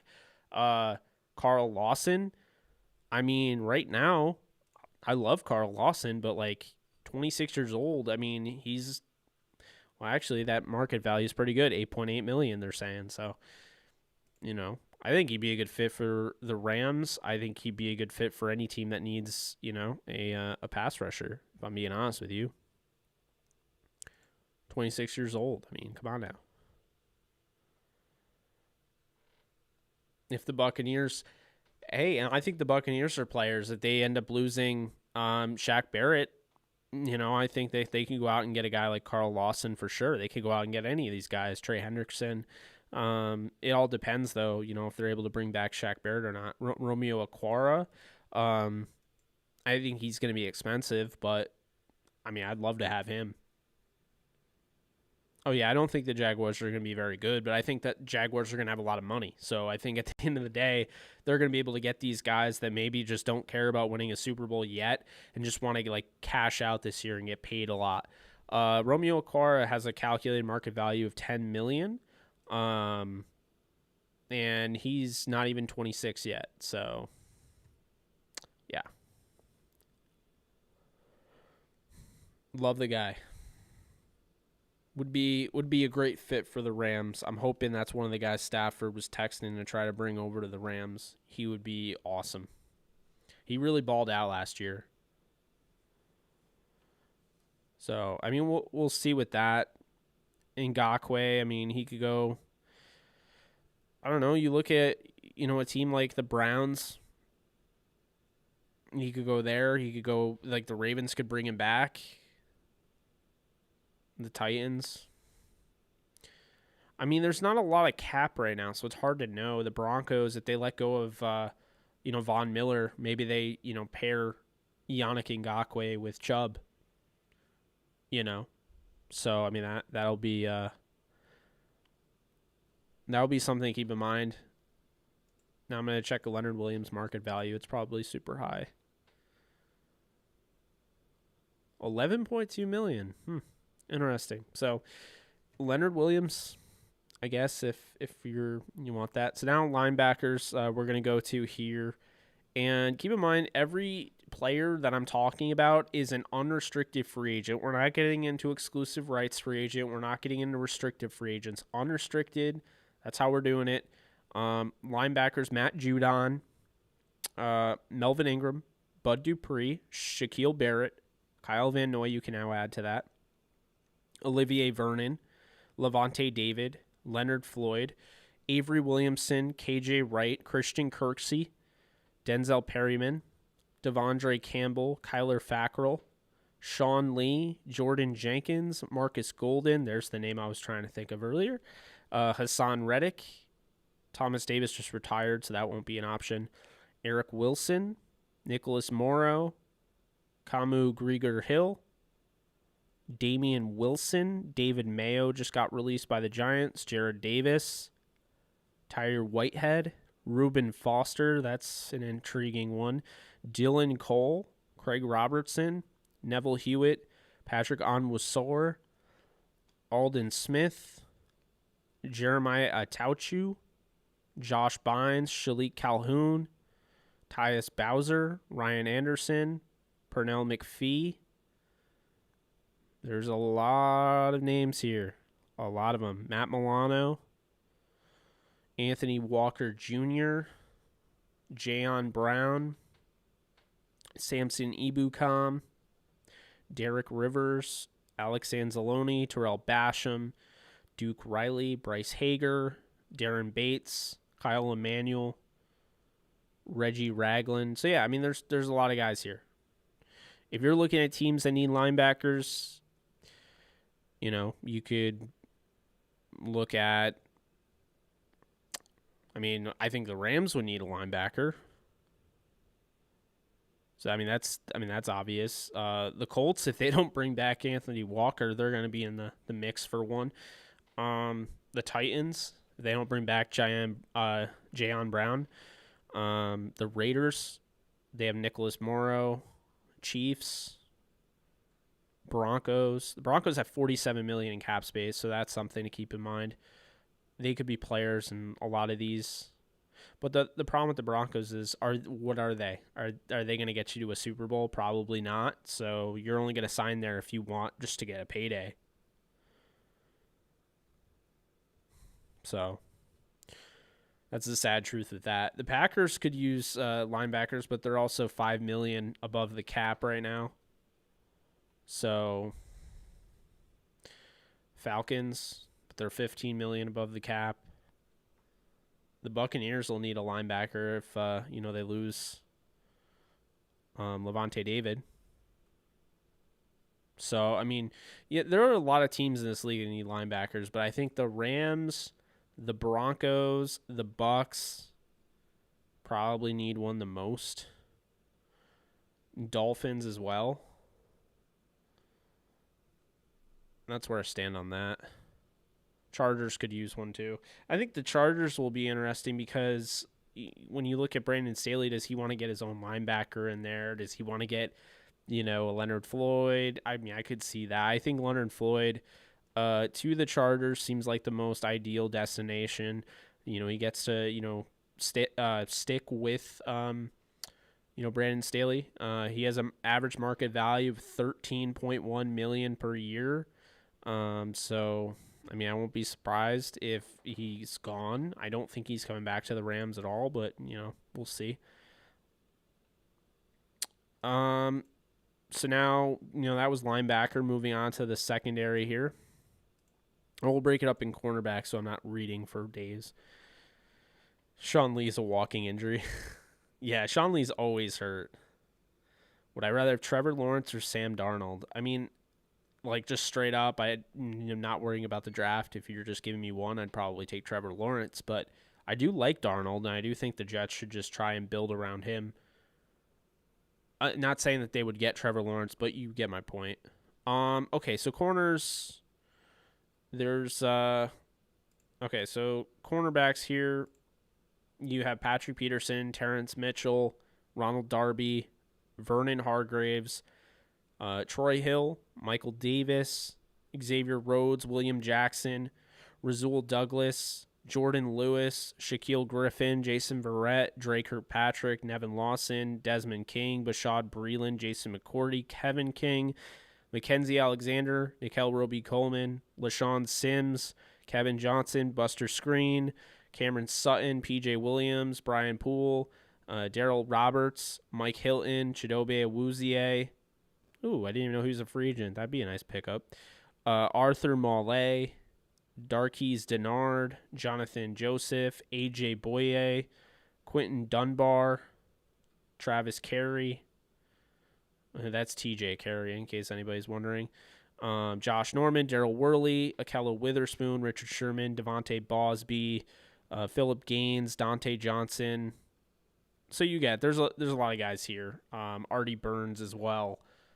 Anybody interesting that you would want to go after for your favorite team on here? Because I mean, I look at this. I know a lot of people are going to say Patrick Peterson, but the one that immediately caught my eye, as you guys know, because when I was saying I didn't know he was a free agent, and you know that one right there to me.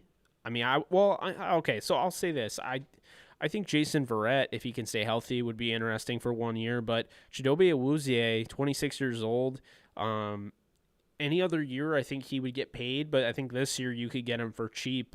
And if say the Rams, they weren't able to bring back, not saying this is the case, but they weren't able to bring back Darius Williams, Chidobe Awuzie would be a guy that I'd definitely look at.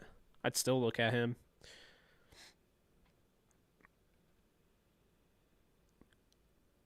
I do agree with that. I think Von Miller does need to focus on figuring out his life. There's all sorts of weird stuff going on there.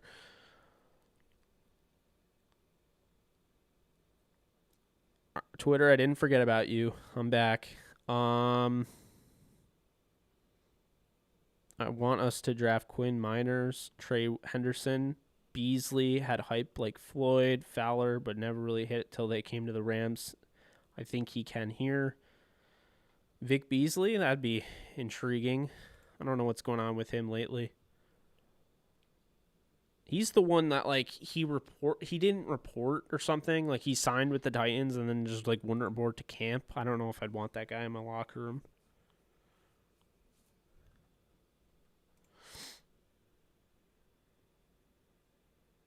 Yeah, the Ravens re-signed Marcus Peters.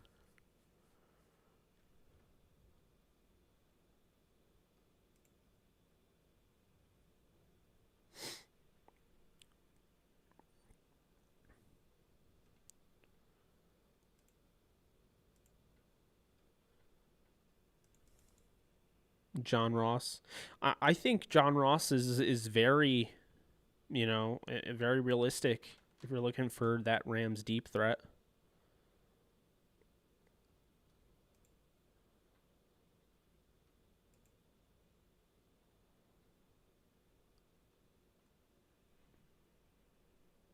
Stephon Gilmore, that'd be nuts.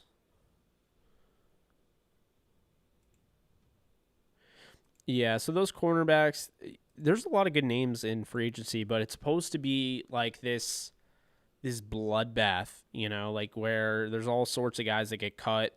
First safeties, just looking at this, you have Justin Simmons, you have John Johnson, you have Anthony Harris, Tayshaun Gibson, Trey Boston, Duron Harmon. I didn't even realize Harmon played over 1,000 snaps last year for the Broncos. Or not the Broncos, Detroit. But he did. Marcus May, which sounds interesting. It sounds like he might get tagged from what I was seeing. Jalen Mills, Xavier Woods, Andrew Sendejo, Keanu Neal, Marcus Williams, Daniel Sorensen, Rayshon Jenkins, Josh Jones, Eric Harris, Carl Joseph. So, yeah, there's a lot of guys for sure that are, DeMonte Casey, Terrence Brooks, Jaquaski Tart. Yeah. There's a lot of names. Anyone pique your interest?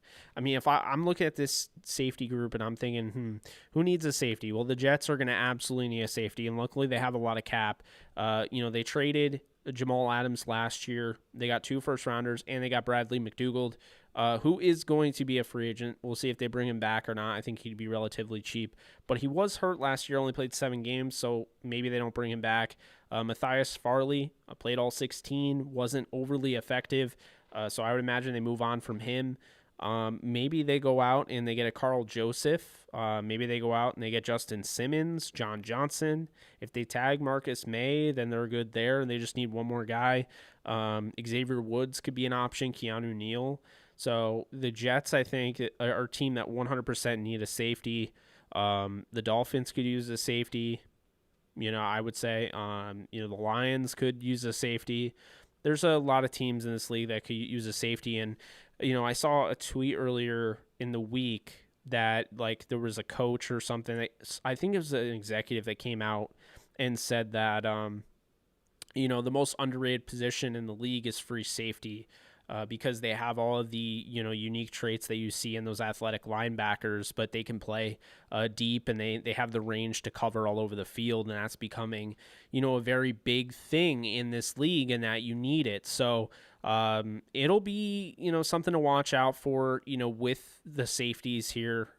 If I'm being honest with you, I see Justin Simmons and John Johnson on that upper tier. I know there's a lot of people saying Simmons is the most valuable of the safeties. I'd say John Johnson. I think this guy turned himself into a top 5 safety this past season, and I think John Johnson has become so valuable. Plus, he's 26 years old, and if you look, Marcus May is 27, Justin Simmons is 28. He's the youngest top guy. You could say Keanu Neal, who's also 26, but I wouldn't put him on the same level as John Johnson. Marcus Williams is interesting there at 25 years old. But I mean, that's kind of where I stand on that. DeMonte Casey is a free agent at 28 years old. Has that, familiarity with defensive coordinator Raheem Morris, so maybe he comes over, or maybe Keanu Neal comes over, who knows. I don't think the Rams are going to play swap, though. I don't think that they're going to let John Johnson go so they can get a different safety. If they want a safety, if they value that position, they will sign John Johnson. I am not throwing it out. I do think it's definitely possible they sign John Johnson, but I'm not 100% guaranteeing they do. So, that's where I'm at on that. So let's go through. We can't go through everybody because, I've been on the stream for a while, but let's go through teams that have negative cap, and let's see who they could potentially cut, who could be a part of next week's, whatever you want to call it, massacre. So starting with the Rams, because they're first on my list here that I have. So the Rams have negative $28.3 million in cap. So I could see them potentially cutting Michael Brockers, would save them $5.6 million with that. And sorry, not negative 28.3. They're negative $35 million. It's negative 28.3 for the top 51. So technically, maybe whatever, but so you would save $5.6 million in cap if you cut Brockers, and if you cut Havenstein, you'd save $5.1 million. So I think those are 2 guys that could be cut. I don't see Johnny Hecker. I know people have been talking about that. A'Shawn Robinson actually hurts your cap situation. So if you cut A'Shawn Robinson, what you're looking at is a release that saves negative $2.2 million. So it doesn't help you in any way to cut A'Shawn Robinson. Plus, he's a good player, and he's young at 26 years old. So I wouldn't cut A'Shawn Robinson. I could see Brockers. I don't want him to be cut, but I could see Brockers. I could see Havenstein. Aside from that, I mean, it would be pointless, but if they really wanted to save $2 million, they could cut Kenny Young. He would be nothing against the cap and would save you $2.1 million. So if they need that, they could go that route and just replace him. Johnny Hecker's not getting cut, but he would save you $2.6 million. Tyler Higbee's not getting cut. He would only save you $2.3 million, would be, a big cap hit. Andrew Whitworth isn't getting cut. I've seen this mentioned. He's not getting cut. If he was getting cut, then they would just have him retire. I think that's the thing, is that Andrew Whitworth isn't going to retire until the Rams don't want him. I think he wants to remain a Ram. Kupp isn't going to get cut because that would be a negative $3 million cap saving. So that means the Rams would owe $3 million more, would tack $3 million onto what they have owing with the cap. And then Robert Woods isn't going to get cut either, would basically be a negative $600 savings. So those guys aren't going to get cut. What might happen is they get traded, but I'm not even going to say that, because that is how they would, generate, they would open up some cap space, but it makes logically zero sense. Let's stop being spoiled for a second and realize, as nice as it would be to have a deep threat, they don't need a deep threat per se, but they definitely don't need a first round of, a number one wide receiver. They have two, in my opinion. They may not be the sexiest, but Robert Woods and Cooper Kupp lead the league in yards after the catch. A lot of that has to do with Jared Goff throwing short and intermediate, but still, these are two really good receivers. You don't trade those guys.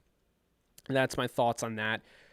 So just looking at this Rams, this cap situation, only two guys can really get cut realistically. So if you're looking for that, Michael Brockers and Rob Havenstein saves you about $10 million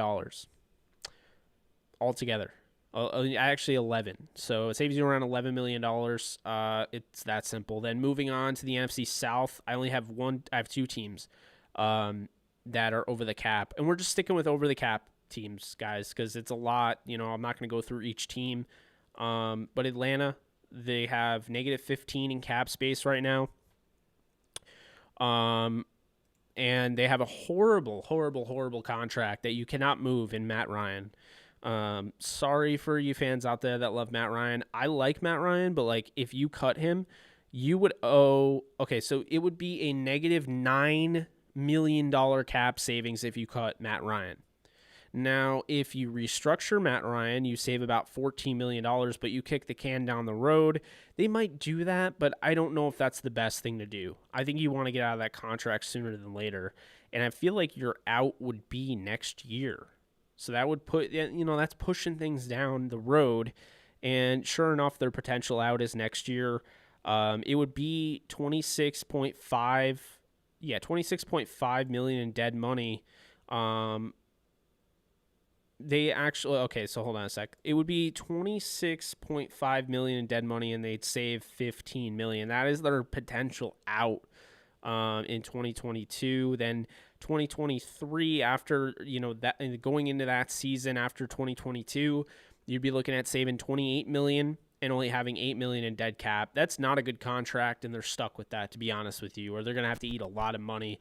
So that's that's a tough one there for the Falcons, but they're not cutting him. So then you look at Julio Jones, and I don't think they can afford to let him go. Plus, on top of that, they'd have to trade him or something, because he'd have a negative $15 million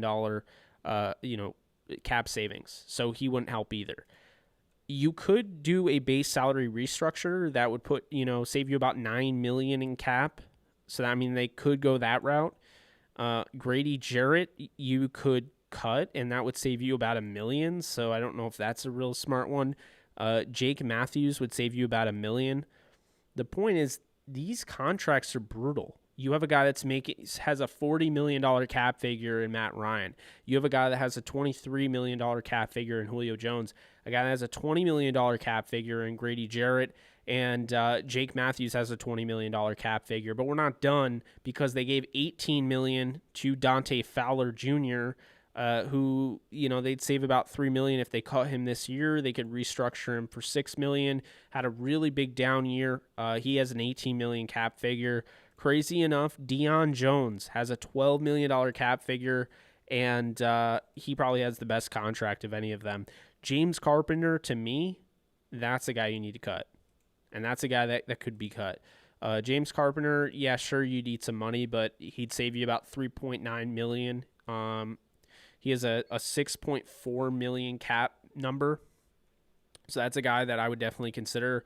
Tyler Davison, for whatever reason, they signed $4.6 million cap number, so they could save $2.2 million. So I would say Carpenter and Davison are guys that you would expect to get cut.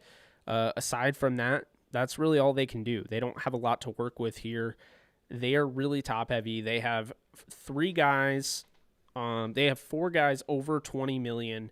They have one guy over 40 million, and then they have six guys over 12 million. So it's not the best for the Falcons. I do feel bad for their fans. We weren't even able to really get them under the cap. If we do a base salary restructure, we can. But with those releases, it only puts them at negative $9 million.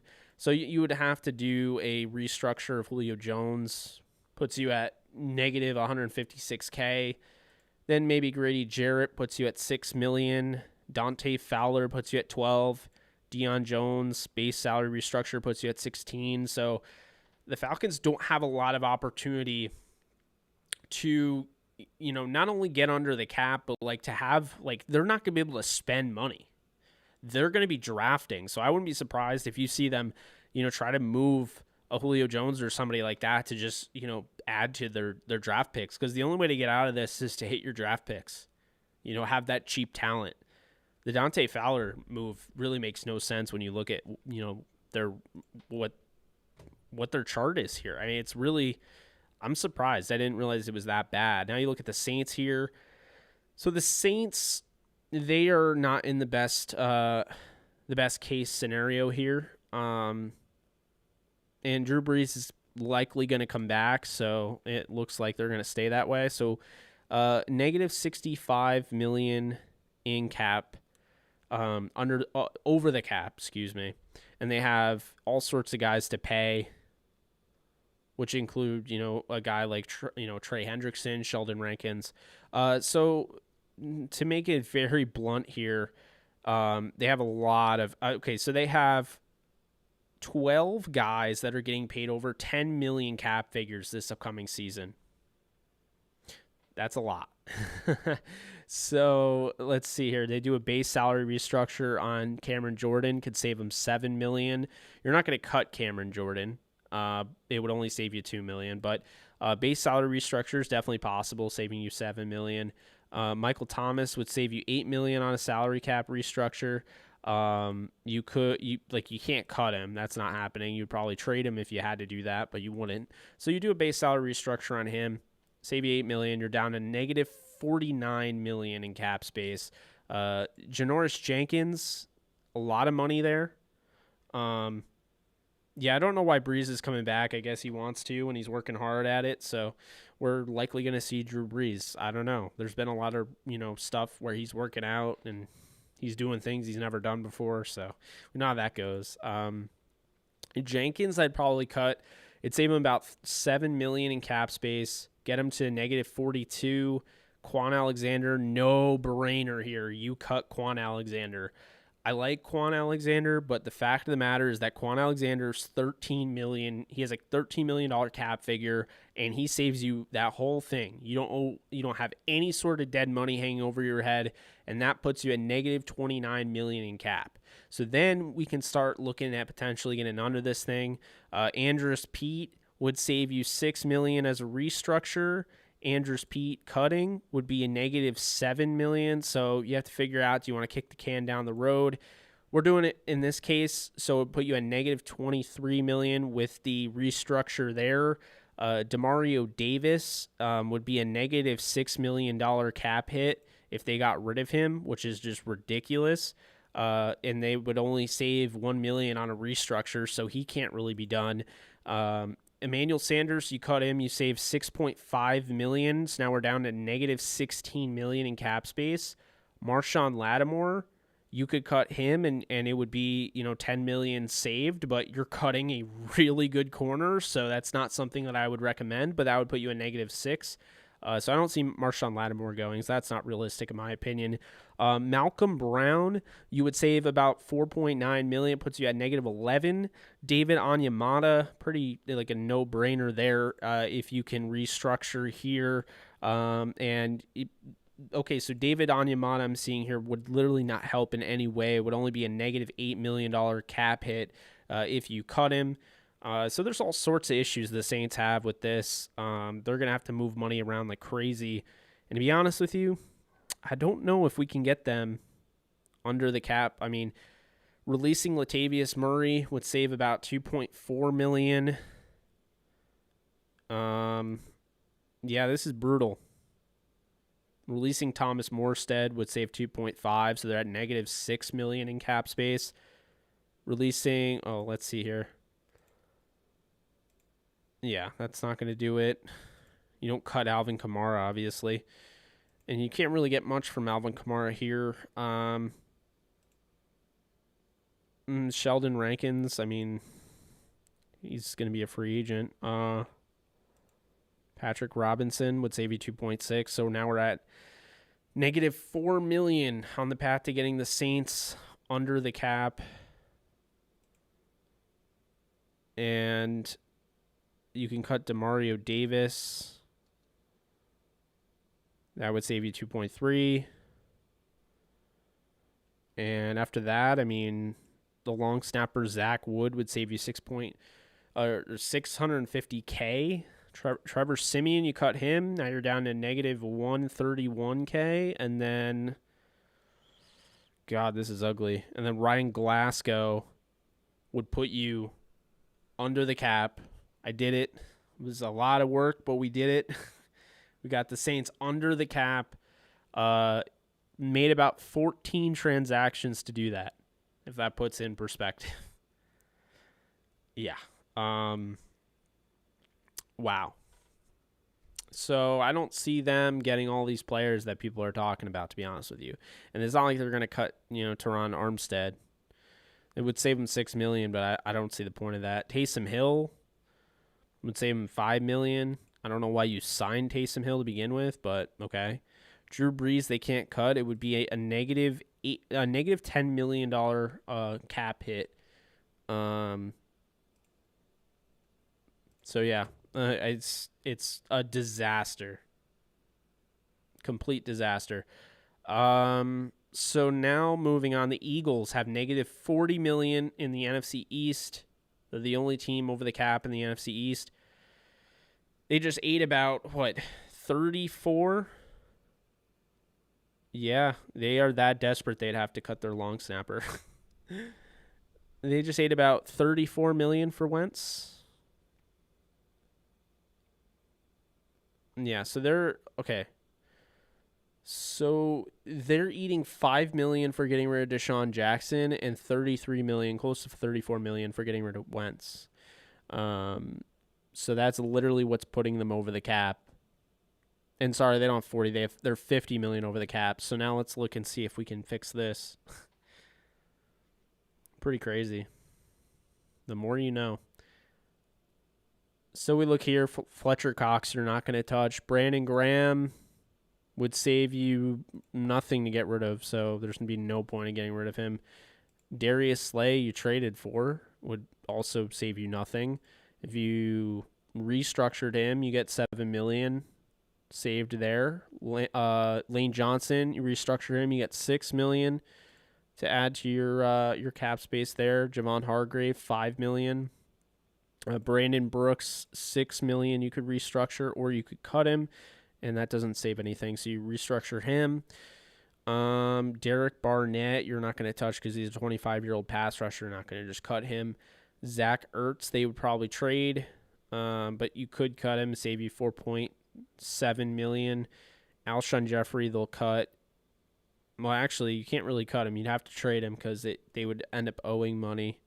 Malik Jackson, he was restructured already. Isaac Sumalo, wouldn't save you really anything cutting him.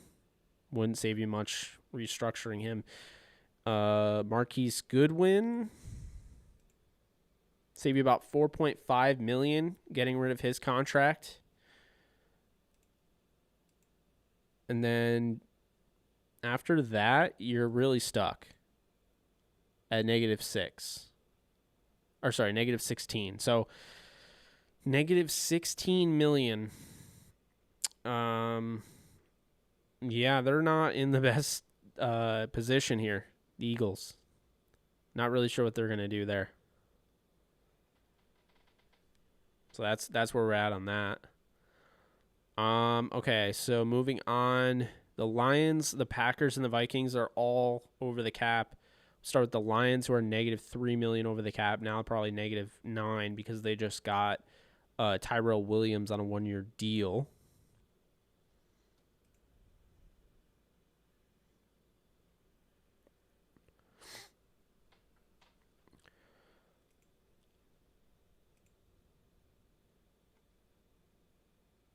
Let's see here.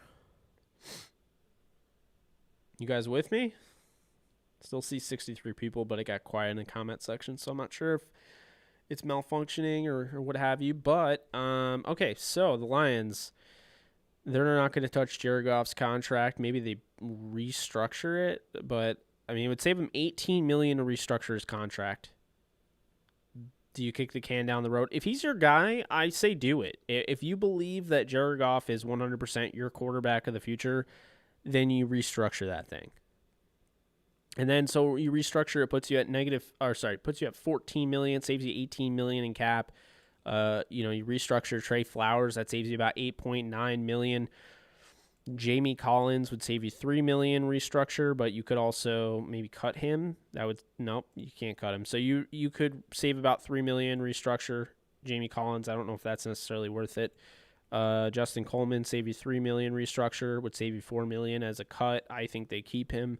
Vaitai, Hollypuli Vaitai, that's a long name, right tackle, would save you 6 million for restructure. I mean, I wouldn't pay him that much money to begin with, so restructuring it is brutal, but, say we do it for this. So you restructure Coleman and Vaitai, puts you at 33 million in cap. Jesse James restructure doesn't help. Cutting Jesse James saves you 2 million. Nick Williams, cutting him saves you 4.7 million. That puts you at 40 million in cap space. Chase Daniels making a lot of money here. So if you cut him, you save 2.3 million. And if you restructure him, you don't save as much. So let's say they cut him. And then Danny Shelton, let's say they cut him. And now you're at 46 million in cap space for the Lions. Appreciate you guys. Yeah, so the Lions have a lot of work to do here. Brad Holmes and Farmer. That's we're at 48 million after cutting Christian Jones, or rather restructuring him. Kerryon Johnson, they could cut him. I wouldn't really do a whole lot. Yeah, and then some of these guys I just don't touch. Joe Dahl saves you 2.8 million. You can get up to 51 million with all these moves, but you're also depleting your team. Depends how much you really want cap space. That's 10 transactions to get you to 51 million. Jared Goff helps by restructuring, getting him, saving 18 million, but again, it kicks the can down the road where it's another year. It's harder to get rid of his contract with lesser of a penalty, so I guess it depends. Now the Packers, they have -5 million. -11 million. I wrote down all the top 51s, apparently. That doesn't help. Okay, so Rodgers' base salary structure saves him about 9 million. I would put him at -1 million. Zadarius Smith saves 4.6 million, so that would put him at 2 million. Preston Smith doesn't save much there. You can save $8 million if you cut him. I wouldn't cut Preston Smith. Looking at this, there's not a ton that they can do. Billy Turner's pretty expensive here. You cut him, it saves you $3 million, but you eat a pretty big cap penalty. Kenny Clark doesn't really save you anything by restructuring him. Mason Crosby saves you $2.5 million by cutting him. Yeah, I don't know. Dean Lowry, there aren't many avenues here where the Packers can save a lot of money. They can't free up a lot of money here. They'd have to rework a contract. It's the base salary restructures aren't going to do it. I'm at $5 million, and all I can really do is restructure Rodgers, Zadarius Smith, and cut Mason Crosby. So, yeah, it doesn't look, I don't know. Cap casualties for the Packers, that doesn't seem like there's going to be a ton. I mean, maybe Devin Funchess here saves you about $1.3 million. I think Funchess opted out because of COVID or suffered a season-ending injury. I don't remember which one.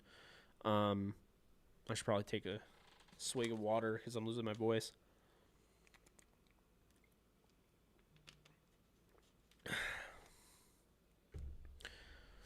Okay, so next we have the Vikings at -$7 million. To be honest with you, folks, I have no idea. I have no idea what the Vikings are doing. I don't know what their plan is. Kirk Cousins is their guy. Sorry, they're at -$6 million. So Kirk Cousins is their guy. I don't think that they're going to do anything with him. And if they restructure him, they'll save about $9 million, just like the Rodgers restructure. So maybe they do that. If they release him, they would have a $-10 million cap penalty. They could trade him. I think most likely a base salary restructure. Then Danielle Hunter, they could save about $7 million by restructuring him. Riley Reif, they need to cut Riley Reif, in my opinion. 33 years old, left tackle, saves you about $13.7 million if you cut him. Gets you to $25 million in cap space, just like that.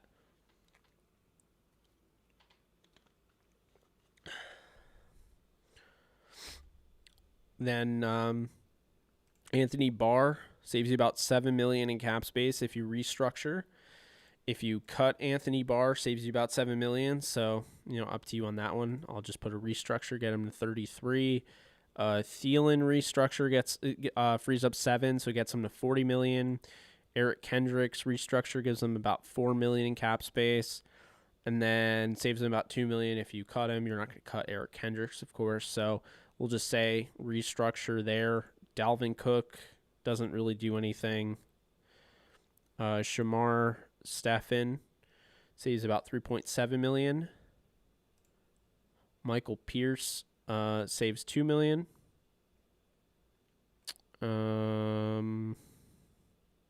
After that, Britton Colquitt, the punter. CJ Ham, the fullback. They don't really save much. So, and Dan Bailey, that's not a kicker that I would want right now. Okay, so you can get over $50 million with all those restructures for the Vikings. And I do think the Chiefs will have a Super Bowl hangover, by the way, Chantry. I just saw that you mentioned that.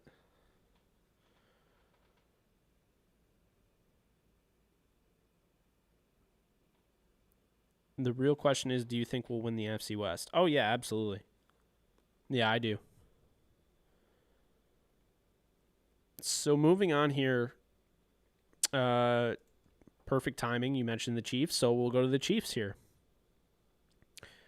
because they're in the negative.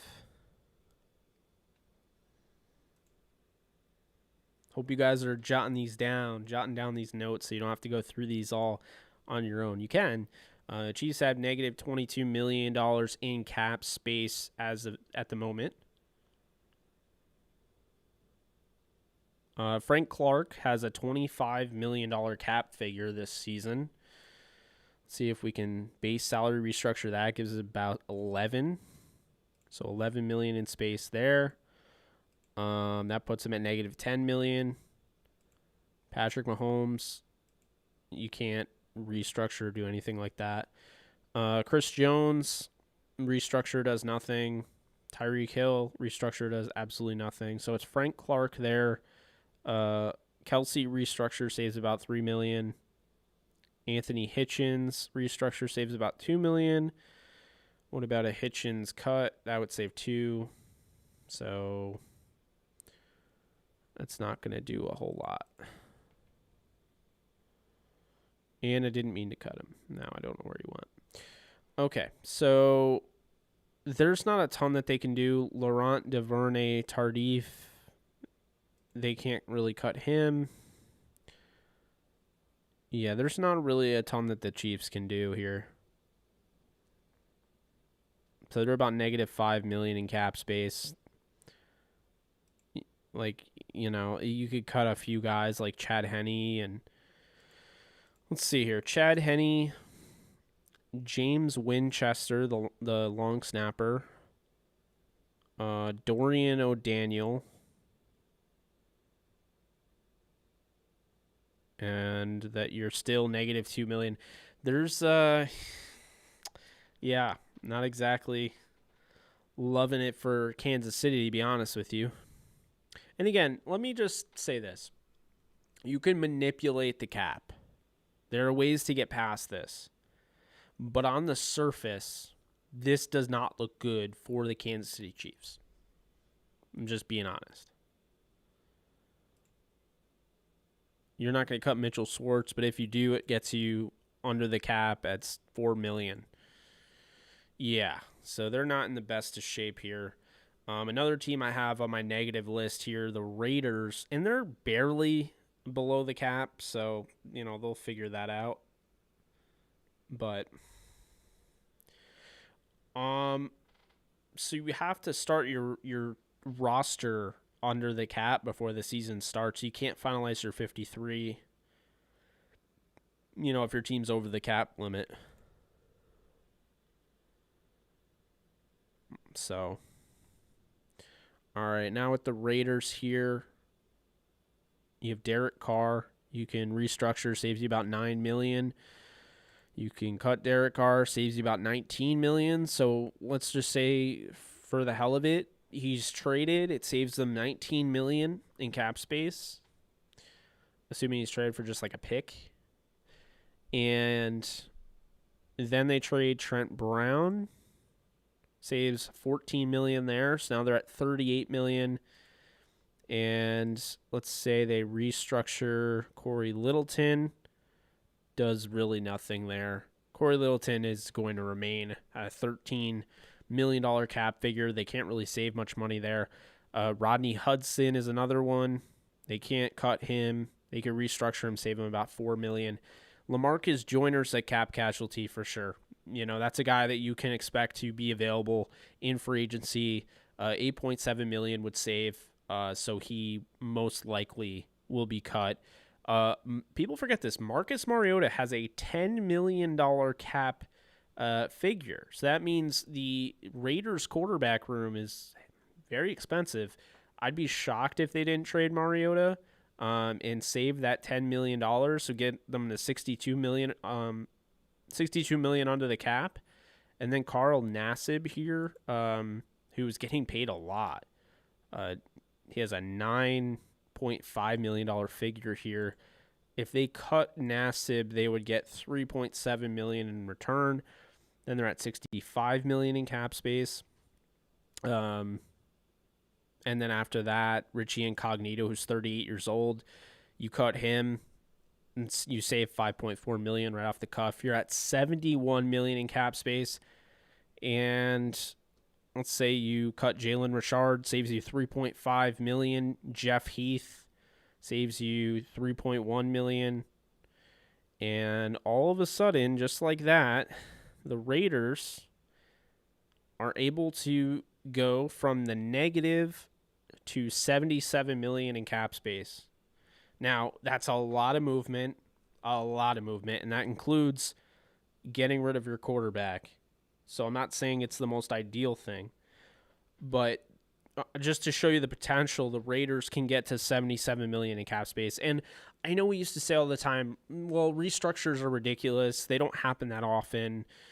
But what I will say is that this is an unprecedented year. So if they go with a lot of restructures, I won't be shocked in the slightest. I actually think you should expect a lot of restructures and a lot of cuts because, like I said, it's an unprecedented year. With all like with COVID and everything and the cap space being a lot lower than it has in the past, it puts teams in a rough spot. So I won't be surprised if, they go that route. So that's it for the AFC West. And I only have a few more that are in the negative here. AFC South is good. Everybody has ample cap space. Colts have around 50 million. Jaguars have over 80 million. Texans 20 million. Titans 5 million. The AFC East, the Bills are under. The Dolphins have 28. The Jets have 73. The Patriots have over 60. AFC North, it's just one more team, and that's the Pittsburgh Steelers here. A little interesting because they have some big-time free agents that they're probably going to lose. So let's see if we can fix them. They're about -$7 million over the cap. So we'll have to start with the fact I think Big Ben is going to sign a contract that works his deal is going to help them in some way. So let's just say right now, because if they released Big Ben, they'd take a $22 million cap hit, but they would save $19 million. So let's just say they did that. But they're not going to cut him. I'm just saying they save about $19 million by reworking his deal. So now they're at $10 million here. Stephon Tuitt, they restructure, would it save him about $3 million? Don't exactly love that. Joe Hayden, they could cut, save about 12.6, maybe rework his deal. That would put him at $26 million in cap space. Steven Nelson would save him about $8 million. I don't think you cut him though, being that he's 28 years old. David DeCastro at 31 years old, pretty much the only bright spot on the offensive line. Be tough to cut, but he would save you $8.7 million. And then, obviously you don't touch TJ Watt, but Eric Ebron is out the door. Eric Ebron will save you $6 million. Seems like a no-brainer. They're at now $41 million. Cameron Hayward, you can't cut him. It would put you at -$18 million in savings. So, you try to restructure. Well, that won't do anything. So then Boswell, he has a $4.7 million cap figure. You restructure him, you save about $1 million. You cut him, you save about $1.3 million. So, do that, I guess. And you look at this, and Cameron Canaday, the long snapper, saves you about $1 million. Okorafor would save you about $2.1 million. Mason Rudolph getting cut would save you about $1 million. And then let's just say, for the hell of it, they cut Steven Nelson, saves about $8.2 million. The problem is you're putting some holes on this team, including cutting a guy like Vince Williams here, which would save you $4 million, but you would also need an inside linebacker and 2 corners, and there's a lot going on. Derek Watt, the fullback, you could cut him, save about $1 million there, or you could restructure him. That doesn't really do anything. So yeah, you would cut him in this scenario. And that is how the Steelers get to $61 million in cap space. And at that point, they could bring back Dupree. They could bring back Juju. They have plenty of space to do that. And then they can fill out their roster, by getting their draft picks and everything. So that's what I got. That was a lot. Sorry to bore you guys. Hope you guys enjoyed that.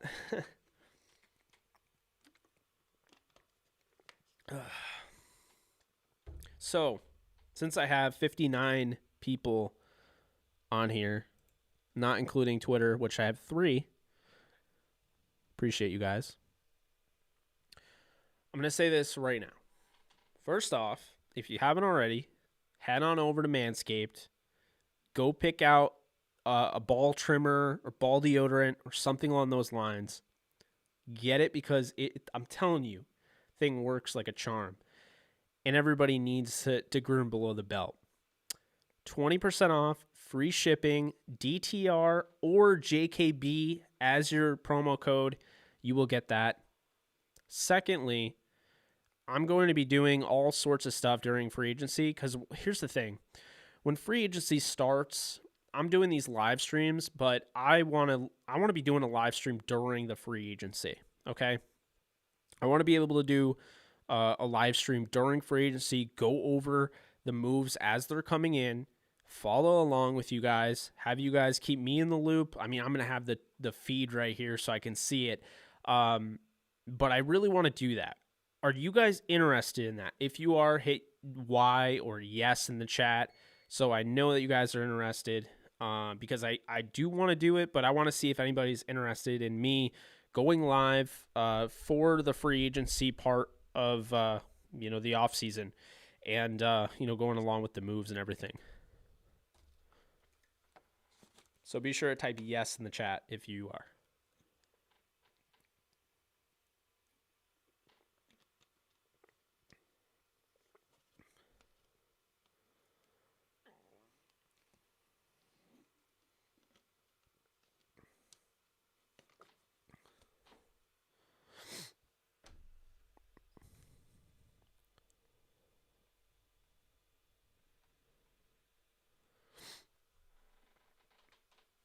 All right, we got one Y. We got a yes. Hell yeah. A Y. I'm not ready. Yes. FA will be fun. Yes. Yes, sir. All right, cool. So that's what I plan on doing. I will be, and I don't know exactly how it's going to work. I don't know.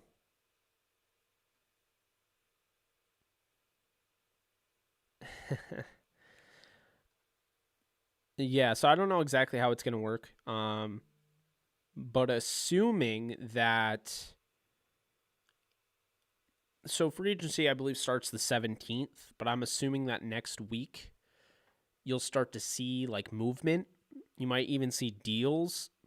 I don't know how it works necessarily. I forget. Every year I forget because NBA does things all weird. NBA allows, the legal tampering period, which just cracks me up. The name of that is hilarious in itself.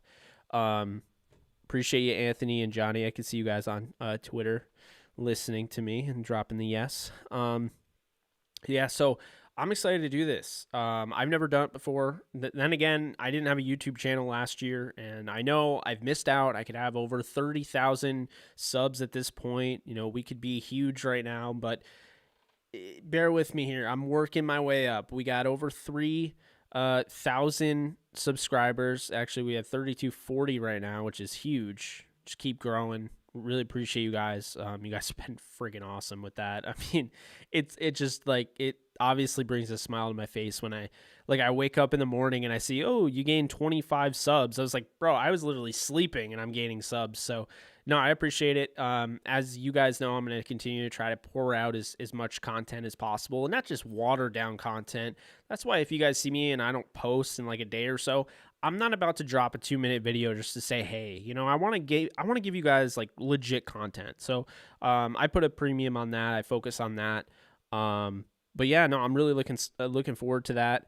Will I start next Sunday with the free agency stuff? Whenever the free agency is, if free agency lands on, say, Tuesday, okay, and I know you can see my streaming schedule. It says Monday, Wednesday, Thursday, 9 p.m. Eastern time, and then Saturday, 4 p.m. Eastern time. If it ends on a Tuesday, if it's on a Sunday, I'm putting this out here right now. Even though it's not on my schedule, okay, I will do shows on those days if I need to do shows on those days. So what I'm saying is if free agency is on Tuesday, and I should know this. I feel bad for not knowing this. If anybody does, let me know. Okay, tampering starts next Sunday. I will be here. Okay, so next Sunday I will be here in the studio and we will be live and we will be following all the news, and I will be here on Monday and Tuesday and Wednesday and Thursday. I might just do it all, okay? I might just go every day because I want to stick around and talk about all this. Be sure to break it all down, have some fun with you guys. I mean, free agency is a blast, but this year, man, it's going to be huge. Jared Cook is not going to the Rams, so stop with that. But yeah, it's going to be huge, so I'm looking forward to it. But I think I'm going to wrap this thing up. It's almost 11:30 on the East Coast here. Really appreciate you guys for joining. It's been a lot of fun. We had a good group of people on today, and a lot of a lot of acknowledgement to what I was saying and interaction. It's been fun. We had the most comments we've ever had on Twitter. Stay on that off-season grind. We need it. Hey, appreciate that. A Green Substance. Appreciate you donating. Again, folks, Manscaped, telling you, 20% off. JKB, DTR. Go get that lawnmower 3.0 and go do that. And be sure to subscribe if you like me and you've been watching and you didn't realize that you were subscribed to my channel. That's all I can really say. Appreciate you guys so much. Yeah, I know. But yeah, it's 8:30. Oh, I'm jealous. I wish it was 8:30 here. But yeah, that's gonna do it. So I love y'all. I'll see you guys soon, and you guys take care.